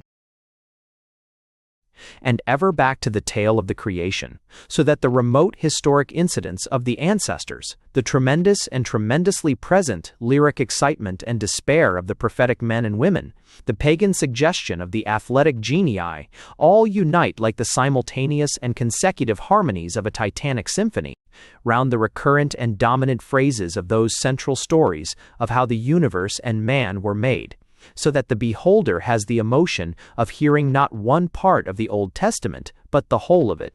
But meanwhile, and similarly interchanging and multiplying their imaginative and emotional appeal, the thought of those most memorable of all written stories unites with the perception and empathy of those marvelous systems of living lines and curves and angles, throbbing with their immortal impacts and speeds and directions in a great coordinated movement that always begins and never ends, until it seems to the beholder as if those painted shapes were themselves the crowning work of some eighth day of creation, gathering up in reposeful, visible synthesis the whole of creation's ineffable energy and harmony and splendor. This example of Michelangelo's ceiling shows how, thanks to the rhythmical nature of perception, art fulfills the mission of making us think from shapes to things and from things back to shapes, and it allows us to see the workings of that psychological law, already manifest in the elementary relations of line to line and dot to dot, by which whatever can be thought and felt in continuous alternation tends to be turned into a whole by such reiteration of common activities. And this means that art adds to its processes of selection and exclusion, a process of inclusion, safeguarding aesthetic contemplation by drawing whatever is not wholly refractory into that contemplation's orbit. This turning of non-aesthetic interests from possible competitors and invaders into cooperating allies is an incomparable multiplying factor of aesthetic satisfaction, enlarging the sphere of aesthetic emotion and increasing that emotion's volume and stability by inclusion of just those elements which would have competed to diminish them. The typical instance of such a possible competitor turned into an ally is that of the cubic element, which I have described, Tasti, Pol. 85, as the first and most constant intruder from the thought of things into the contemplation of shapes. For the introduction into a picture of a suggested third dimension is what prevents our thinking away from a merely two-dimensional aspect, by supplying subsidiary, imaginary aspects susceptible of being coordinated to it. So, perspective and modeling in light and shade satisfy our habit of locomotion by allowing us, as the phrase is, to go into a picture, and going into, we remain there, and establish on its imaginary planes schemes of horizontals and verticals, besides those already existing on the real two-dimensional surface. This addition of shapes due to perspective increases the already existing dramas of empathy instead of interrupting them by our looking away from the picture, which we should infallibly do if our exploring and, so to speak, cubic locomotor's tendencies were not thus employed inside the picture's limits. This alliance of aesthetic contemplation with our interest in cubic existence and our constant thought of locomotion does more, however, than merely safeguard and multiply our chances of empathic activity. It also increases the sensory discrimination and hence pleasurableness of color, inasmuch as color becomes considered as light and shade and values, a suggestion of three-dimensional things, instead of merely a constituent of two-dimensional shapes. Moreover, one easily tires of following verticals and horizontals and their intermediate directions, while empathic imagination, with its dynamic feelings and frequent semi-mimetic accompaniments, requires sufficient intervals of repose. And such repose, such alternation of different mental functions, is precisely afforded by thinking in terms of cubic existence. Art critics have often pointed out what may be called the thinness, the lack of staying power, of pictures deficient in the cubic element. They ought also to have drawn attention to the fatiguing, the almost hallucinatory excitement resulting from uninterrupted attention to two-dimensional pattern and architectural outlines, which were, indeed, intended to be incidentally looked at in the course of taking stock of the cubic qualities of furniture and buildings. And since the limits of this volume have restricted me to painting as a type of aesthetic contemplation, I must ask the reader to accept on my authority, and if possible, verify for himself, the fact that what I have been saying applies mutatis mutandis to the other arts. As we have already noticed, something analogous to a third dimension exists also in music, and even, as I have elsewhere shown, in literature. The harmonies accompanying a melody satisfy our tendency to think of other notes and particularly of other allied tonalities, while as to literature, the whole handling of words, indeed the whole of logical thinking, is but a cubic working backwards and forwards between what and how, a coordinating of items and themes, keeping the mind enclosed in one scheme of ideas by forestalling answers to the questions which would otherwise divert the attention.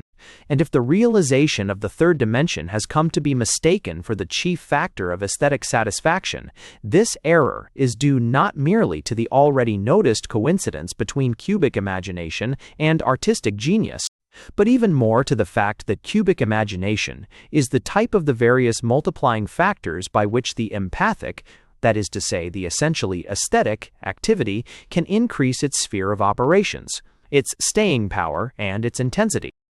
The Handling of Words, English Review, 1911-12. Chapter 18. Aesthetic Responsiveness. Our examination has thus proceeded from aesthetic contemplation to the work of art, which seeks to secure and satisfy it while furthering some of life's various other claims. We must now go back to aesthetic contemplation and find out how the beholder meets these efforts made to secure and satisfy his contemplative attention. For the reader will by this time have grasped that art can do nothing without the collaboration of the beholder or listener, and that this collaboration, so far from consisting in the passive being impressed by beauty, which unscientific aestheticians imagined as analogous to being impressed by sensuous qualities, by hot or cold or sweet or sour, is in reality a combination of higher activities, second in complexity and intensity, only to that of the artist himself. We have seen in the immediately preceding chapter that the most deliberate, though not the essential, part of the artist's business is to provide against any possible disturbance of the beholder's responsive activity, and of course also to increase by every means that output of responsive activity. But the sources of it are in the beholder, and beyond the control of the most ingenious artistic devices and the most violent artistic appeals. There is indeed no better proof of the active nature of aesthetic appreciation than the fact that such appreciation is so often not forthcoming. Even mere sensations, those impressions of single qualities to which we are most unresistingly passive, are not pleasurable without a favorable reaction of the body's chemistry. The same taste or smell will be attractive or repulsive according as we have recently eaten, and however indomitably color and sound sensations force themselves upon us, our submission to them will not be accompanied by even the most passive pleasure, if we are bodily or mentally out of sorts. How much more frequent must be lack of receptiveness when, instead of dealing with sensations, whose intensity depends after all 2/3 upon the strength of the outer stimulation, we deal with apperceptions which include the bodily and mental activities of exploring a shape and establishing among its constituent sensations relationships both to each other and to ourselves, activities without which there would be for the beholder no shape at all, but mere ragbag chaos. And in calculating the likelihood of a perceptive empathic response, we must remember that such active shape perception, however instantaneous as compared with the cumbrous processes of locomotion, nevertheless requires a perfectly measurable time, and requires therefore that its constituent processes be held in memory for comparison and coordination, quite as much as the similar processes by which we take stock of the relations of sequence of sounds. All this mental activity, less explicit but not less intense or complex than that of logically following an argument, is therefore such that we are by no means always able or willing to furnish it.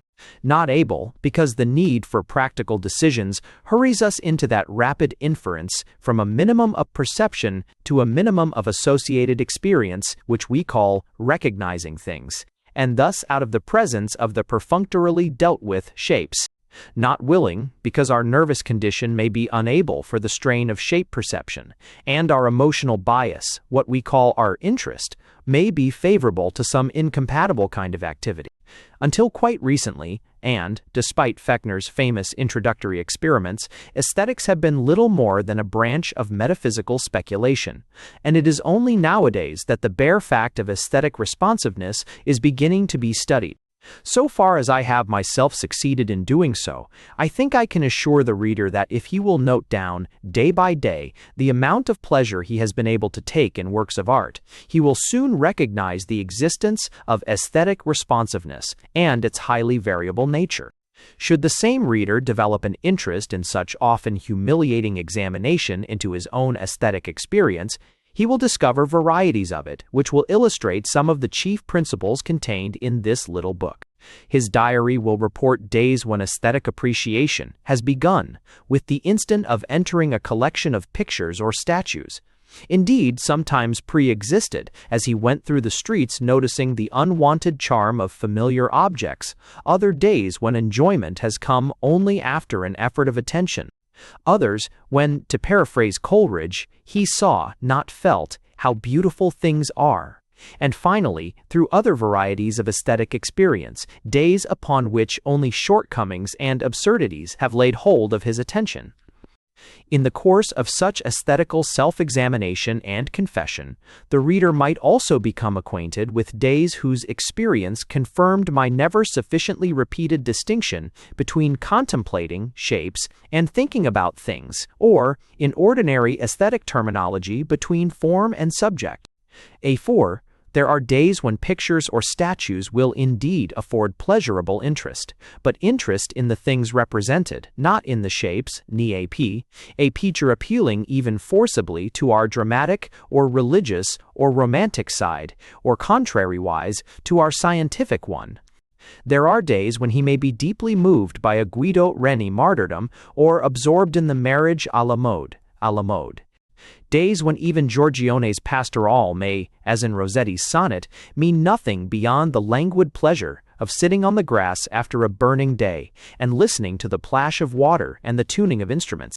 The same thought and emotion, the same interest and pleasure, being equally obtainable from an in-parlor oleograph.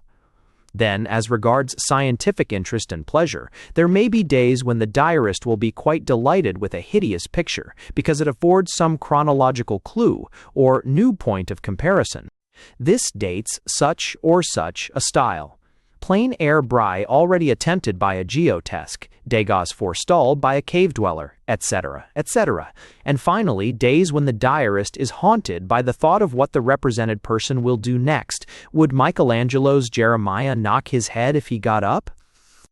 How will the Discobolus recover when he has let go the quoit, or haunted by thoughts even more frivolous, though not any less aesthetically irrelevant, like how wonderfully like Mrs. So-and-so, the living image of Major Blank? Such different thinkings away from the shapes are often traceable to previous orientation of the thoughts, or to special states of body and feelings.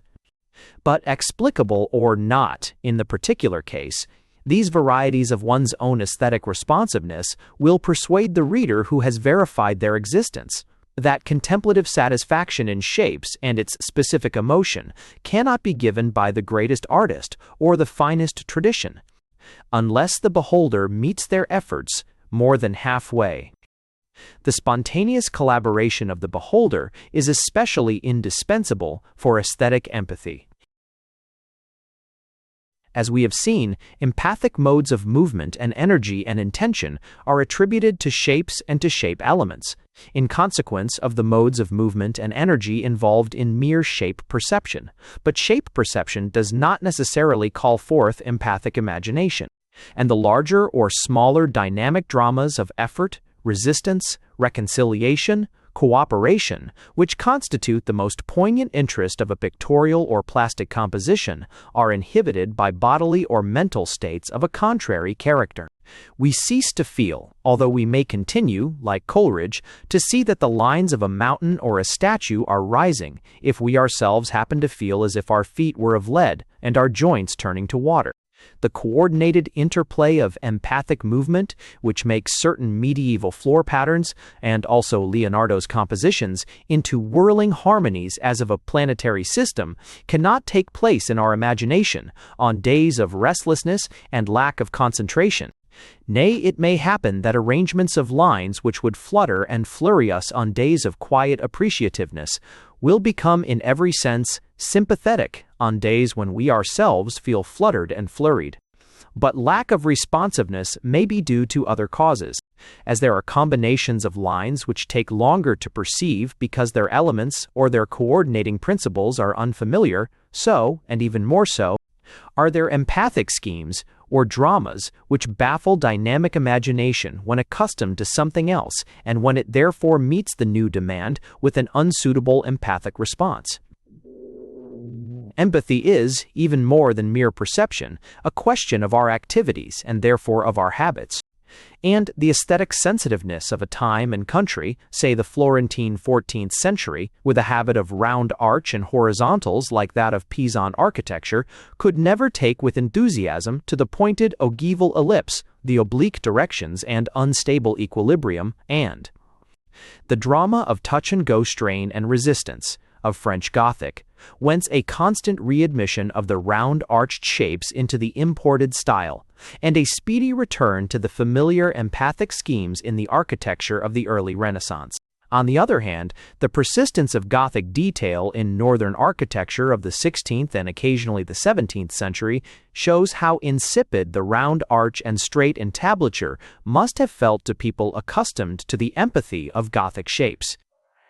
Nothing is so routinist as imagination and emotion, and empathy, which partakes of both, is therefore more dependent on familiarity than is the perception by which it is started. Spohr and the other professional contemporaries of Beethoven probably heard and technically understood all the peculiarities of his last quartets, but they liked them none the better.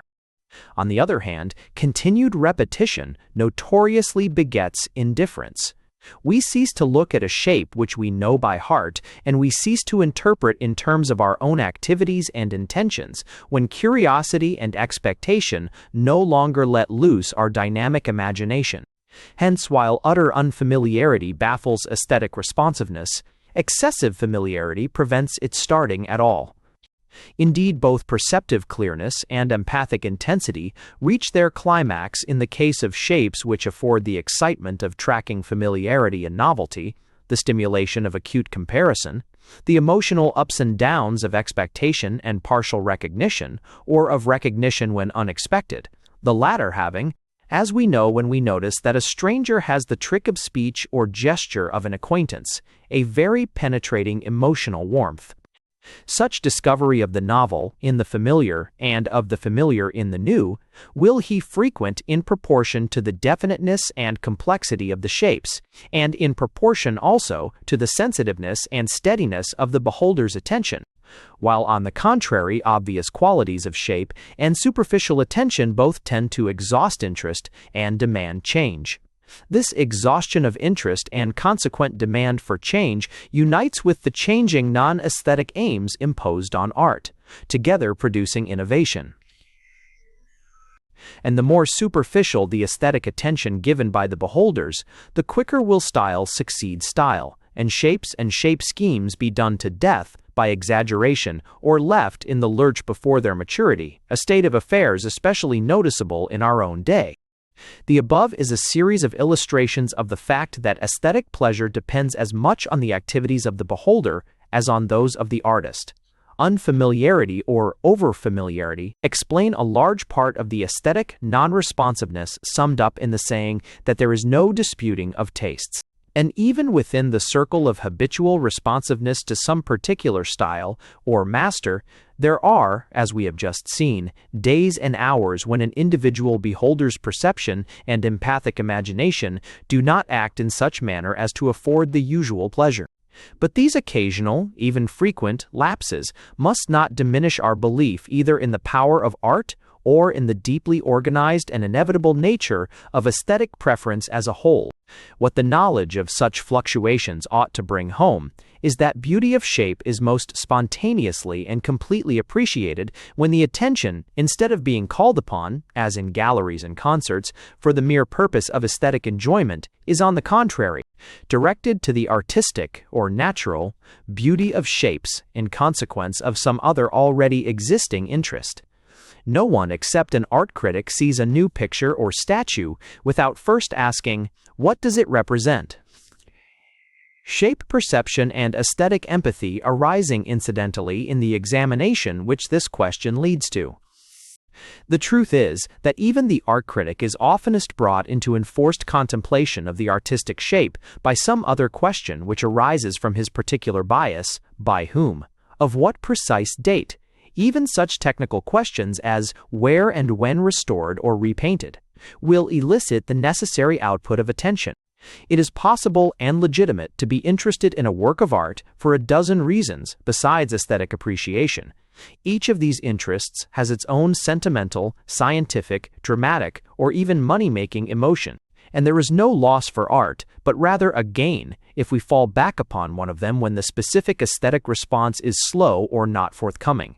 Art has other aims besides aesthetic satisfaction, and aesthetic satisfaction will not come any the quicker for turning our backs upon these non-aesthetic aims. The very worst attitude towards art is that of the holidaymaker, who comes into its presence with no ulterior interest or business, and nothing but the hope of an aesthetic emotion which is most often denied him. Indeed, such seeking of aesthetic pleasure for its own sake would lead to even more of the blank despondency characteristic of so many gallery-goers, were it not for another peculiarity of aesthetic responsiveness, which is responsible for very puzzling effects.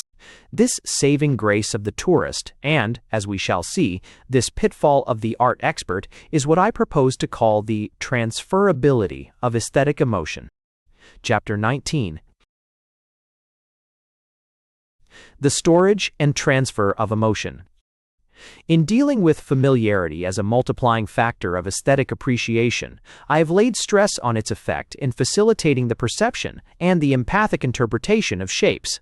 But repetition directly affects the emotion which may result from these processes, and when any emotion has become habitual, it tends to be stored in what we call memory, and to be called forth not merely by the processes in which it originated, but also independently of the whole of them, or in answer to some common or equivalent factor.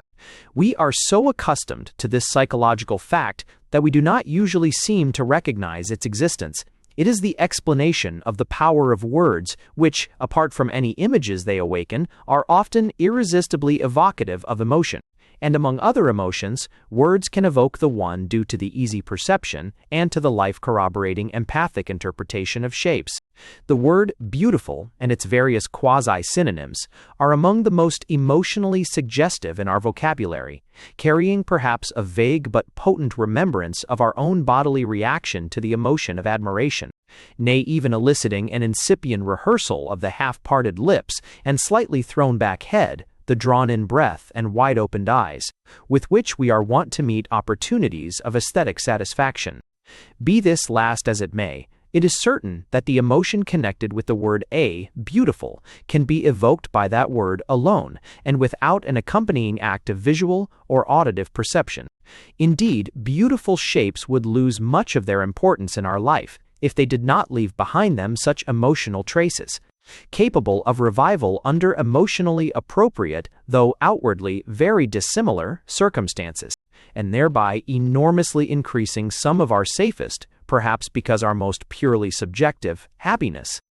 Instead, therefore, of despising the raptures which the presence of a Venus of Milo or a Sixtine Madonna can inspire in people manifestly incapable of appreciating a masterpiece, and sometimes barely glancing at it, we critical persons ought to recognize in this funny but consoling phenomenon an additional proof of the power of beauty, whose specific emotion can thus be evoked by a mere name and so transferred from some past experience of aesthetic admiration to a present occasion which would otherwise be mere void and disappointment. Putting aside these kind of cases, the transfer, usually accomplished by a word, of the aesthetic emotion, or at least of a willingness for aesthetic emotion, is probably one of the explanations of the spread of aesthetic interest from one art to another, as it is the explanation of some phases of aesthetic development in the individual. The present writer can vouch for the case of at least one real child, in whom the possibility of aesthetic emotion, and subsequently of aesthetic appreciation, was extended from music and natural scenery to pictures and statues by the application of the word beautiful to each of these different categories.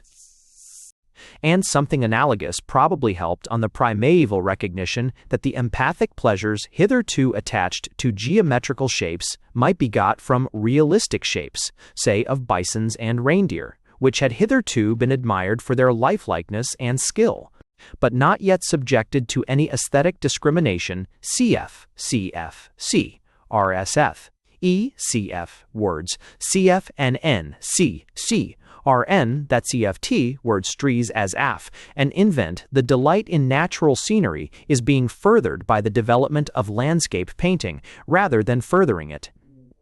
Nay, I venture to suggest that it was the habit of the aesthetic emotion, such as medieval men received, from the proportions, directions, and coordination of lines in their cathedrals of stone or brick, which set their musicians to build up, like Browning's Ab de Vogler, ERT, the soul's first balanced and coordinated dwellings made of sounds. Be this last as it may, it is desirable that the reader should accept and possibly verify for himself the psychological fact of the storage and transfer of aesthetic emotion.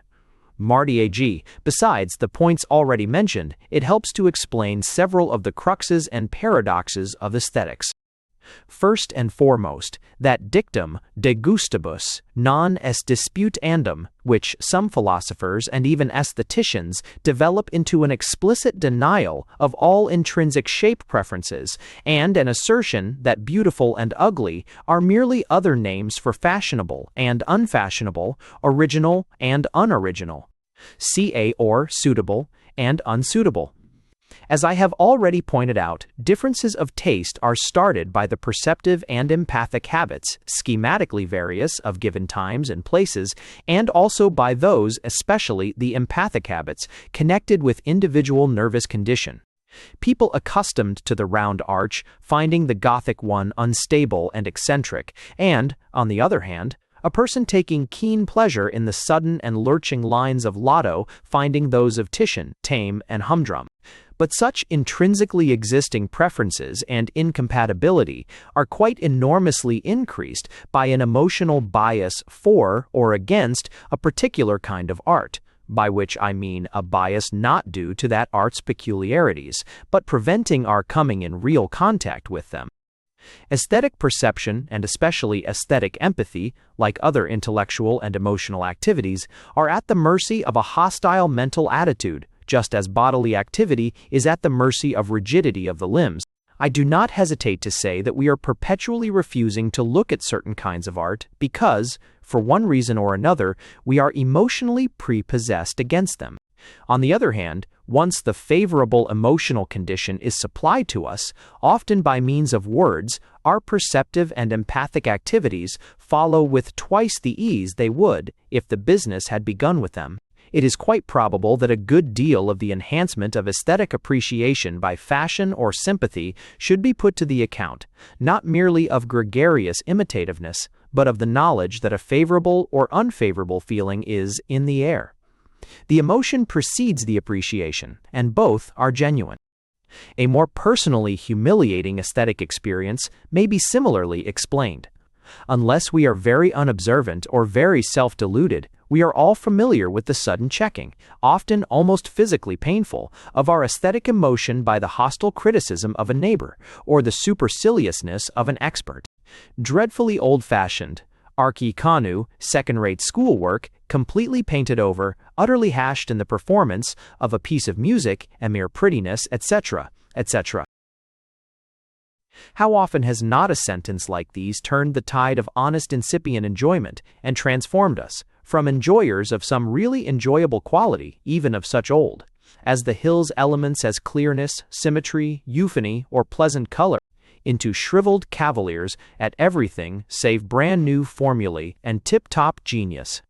Indeed, while teaching a few privileged persons to taste the special quality, which Botticelli has, and Botticelli's pupils have not, and thus occasionally intensifying aesthetic enjoyment by distinguishing whatever differentiates the finer artistic products from the commoner, Modern art criticism has probably wasted much honest but shame-faced capacity for appreciating the qualities common, because indispensable to all good art.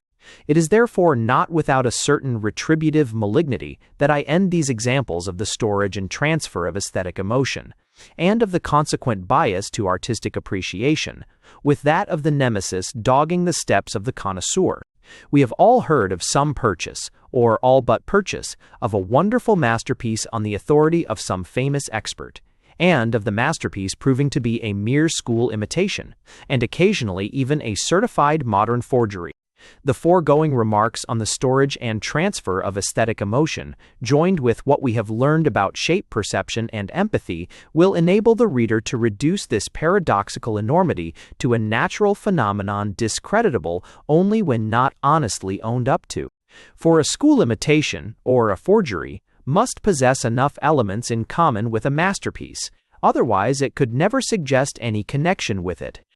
Given a favorable emotional attitude and the absence of obvious extrinsic, technical, or historical reasons for skepticism, these elements of resemblance must awaken the vague idea, especially the empathic scheme, of the particular master's work, and his name, shall we say Leonardo's, will rise to the lips. But Leonardo is a name to conjure with, and in this case, to destroy the conjurer himself. The word Leonardo implies an emotion, distilled from a number of highly prized and purposely repeated experiences, kept to gather strength in respectful isolation, and further heightened by a thrill of initiate veneration whenever it is mentioned. This Leonardo emotion, once set on foot, checks all unworthy doubts, sweeps out of consciousness all thoughts of inferior work,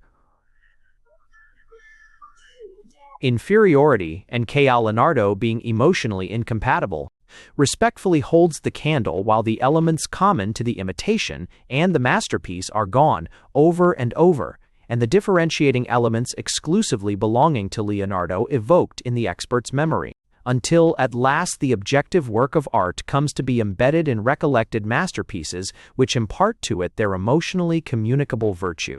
And when the poor expert is finally overwhelmed with ridicule, the Philistine shrewdly decides that a sham Leonardo is just as good as a genuine one, that these are all matters of fashion, and that there is really no disputing of tastes. Chapter 20. Aesthetic Irradiation and Purification. The storage and transfer of aesthetic emotion explain yet another fact, with which indeed I began this little book, namely that the word beautiful has been extended from whatever is satisfactory in our contemplation of shapes to a great number of cases where there can be no question of shapes at all, as in speaking of a beautiful character and a fine moral attitude, or else, as in the case of a beautiful bit of machinery, a fine scientific demonstration, or a splendid surgical operation, where the shapes involved are not at all such as to afford contemplative satisfaction. In such cases, the word beautiful has been brought over with the emotion of satisfied contemplation. Whoa! And could we examine microscopically the minds of those who are thus applying it, we might perhaps detect, round the fully focused thought of that admirable but nowise shapely thing or person or proceeding, the shadowy traces of half-forgotten shapes, visible or audible, forming a halo of real aesthetic experience, and evoked by that word beautiful, whose application they partially justify. Recent psychology teaches that, odd as it at first appears, our more or less definite images, auditive as well as visual, and whether actually perceived or merely remembered, are in reality the intermittent part of the mind's contents, coming and going and weaving themselves on to a constant woof of our own activities and feelings. It is precisely such activities and feelings which are mainly in question when we apply the words beautiful and ugly. IOO, EOOC, RTC Kide.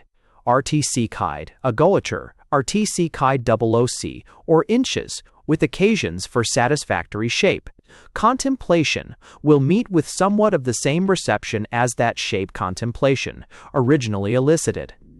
And even the merest items of information which the painter conveys concerning the visible universe, The merest detail of human character conveyed by the poet, nay, even the mere nervous intoxication furnished by the musician, will all be irradiated by the emotion due to the shapes they have been conveyed in, and will therefore be felt as beautiful.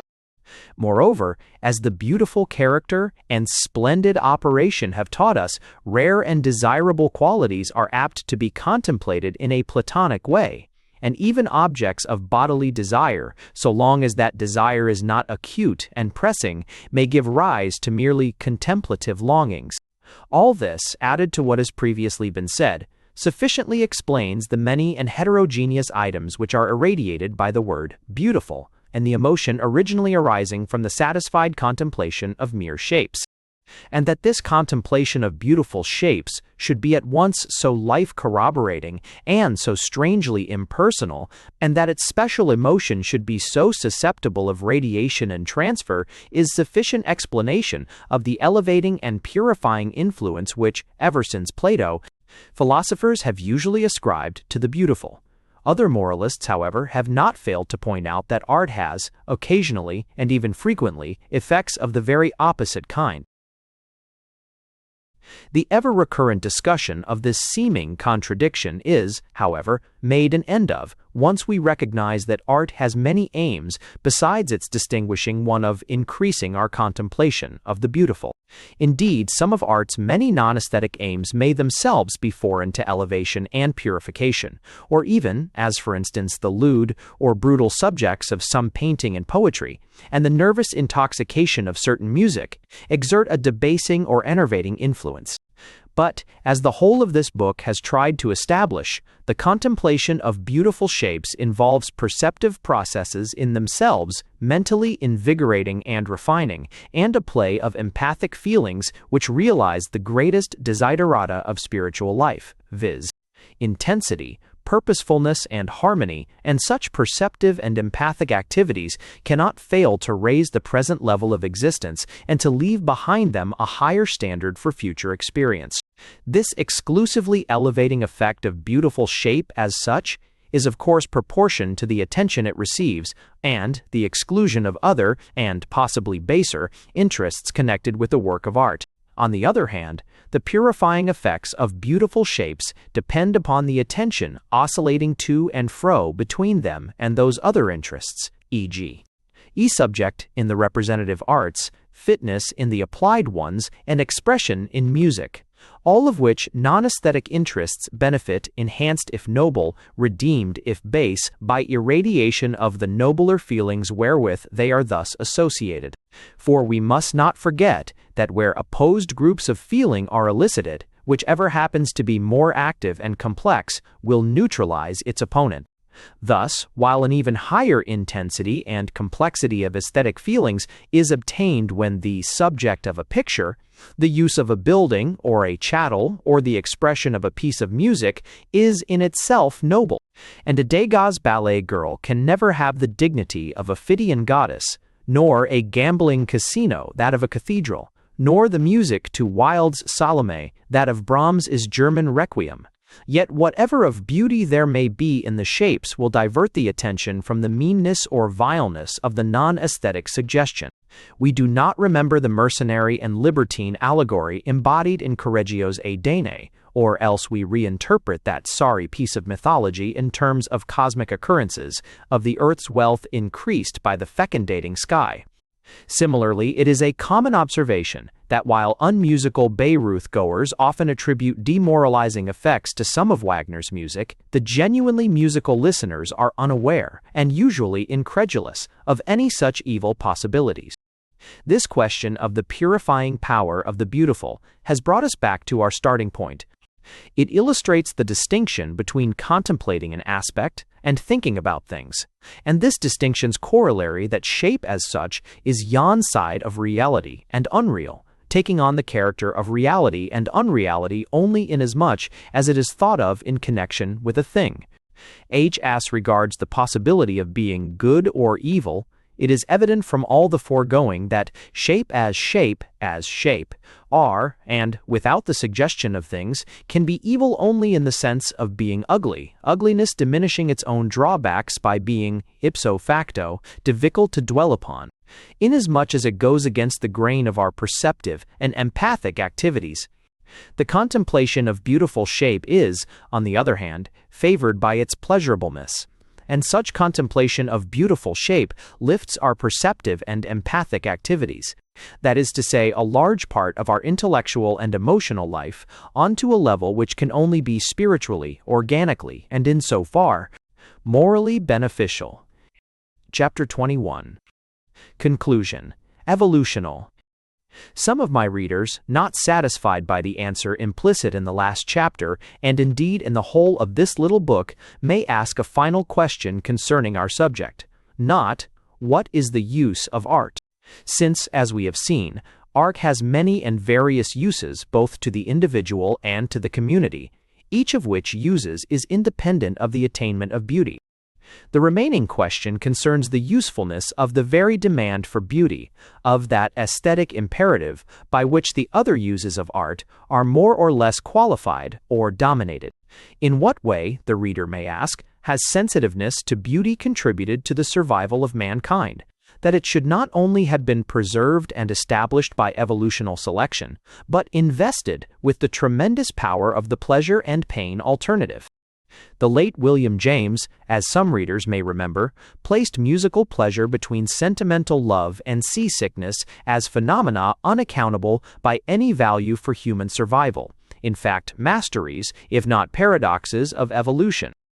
The riddle, though not necessarily the mystery, does not consist in the survival of the aesthetic instinct of which the musical one is a mere subcategory, but in the origin and selectional establishment of its elementary constituents, say for instance space perception and empathy, both of which exist equally outside that instinct, which is a mere compound of them and other primary tendencies. For given space perception and empathy and their capacity of being felt as satisfactory or unsatisfactory, the aesthetic imperative is not only intelligible but inevitable. Instead, therefore, of asking, why is there a preference for what we call beauty, we should have to ask, why has perception, feeling, logic, imagination come to be just what it is?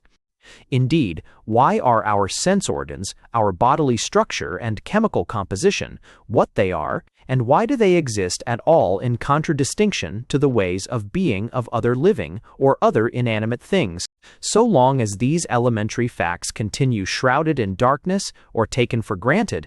The genesis and evolutional reason of the particular compound, which we call aesthetic preference, must remain only 1 degree less mysterious than the genesis and evolutional reason of its psychological components.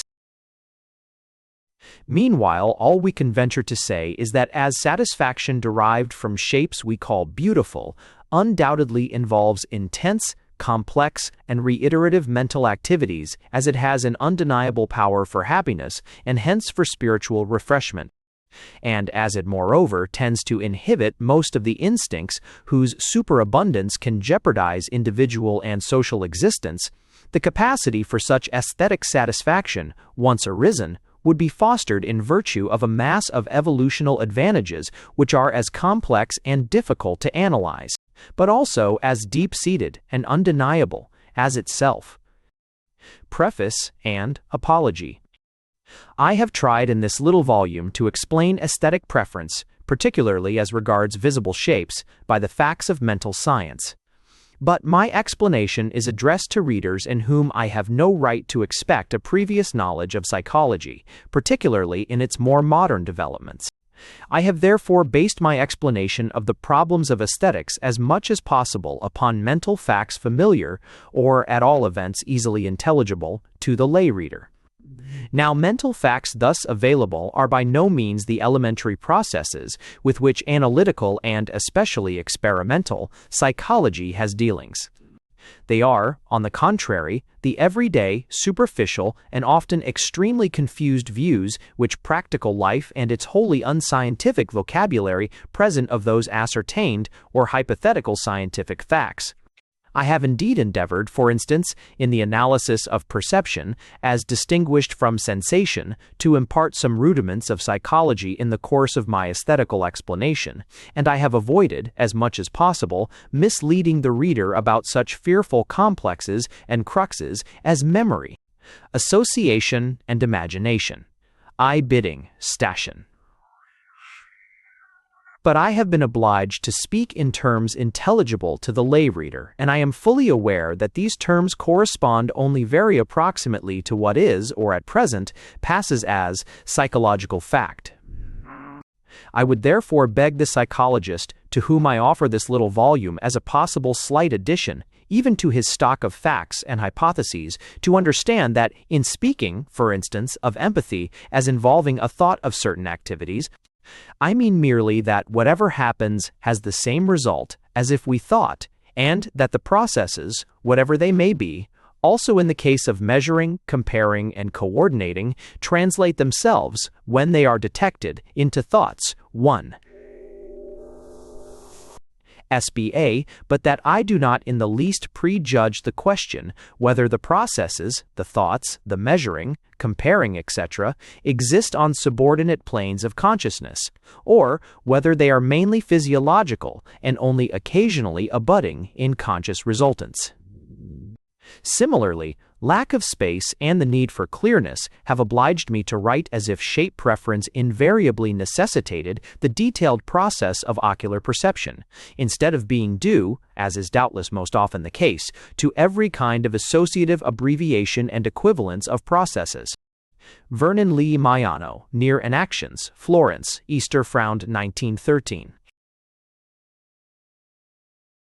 Thanks for listening to The Beautiful by Vernon Lee.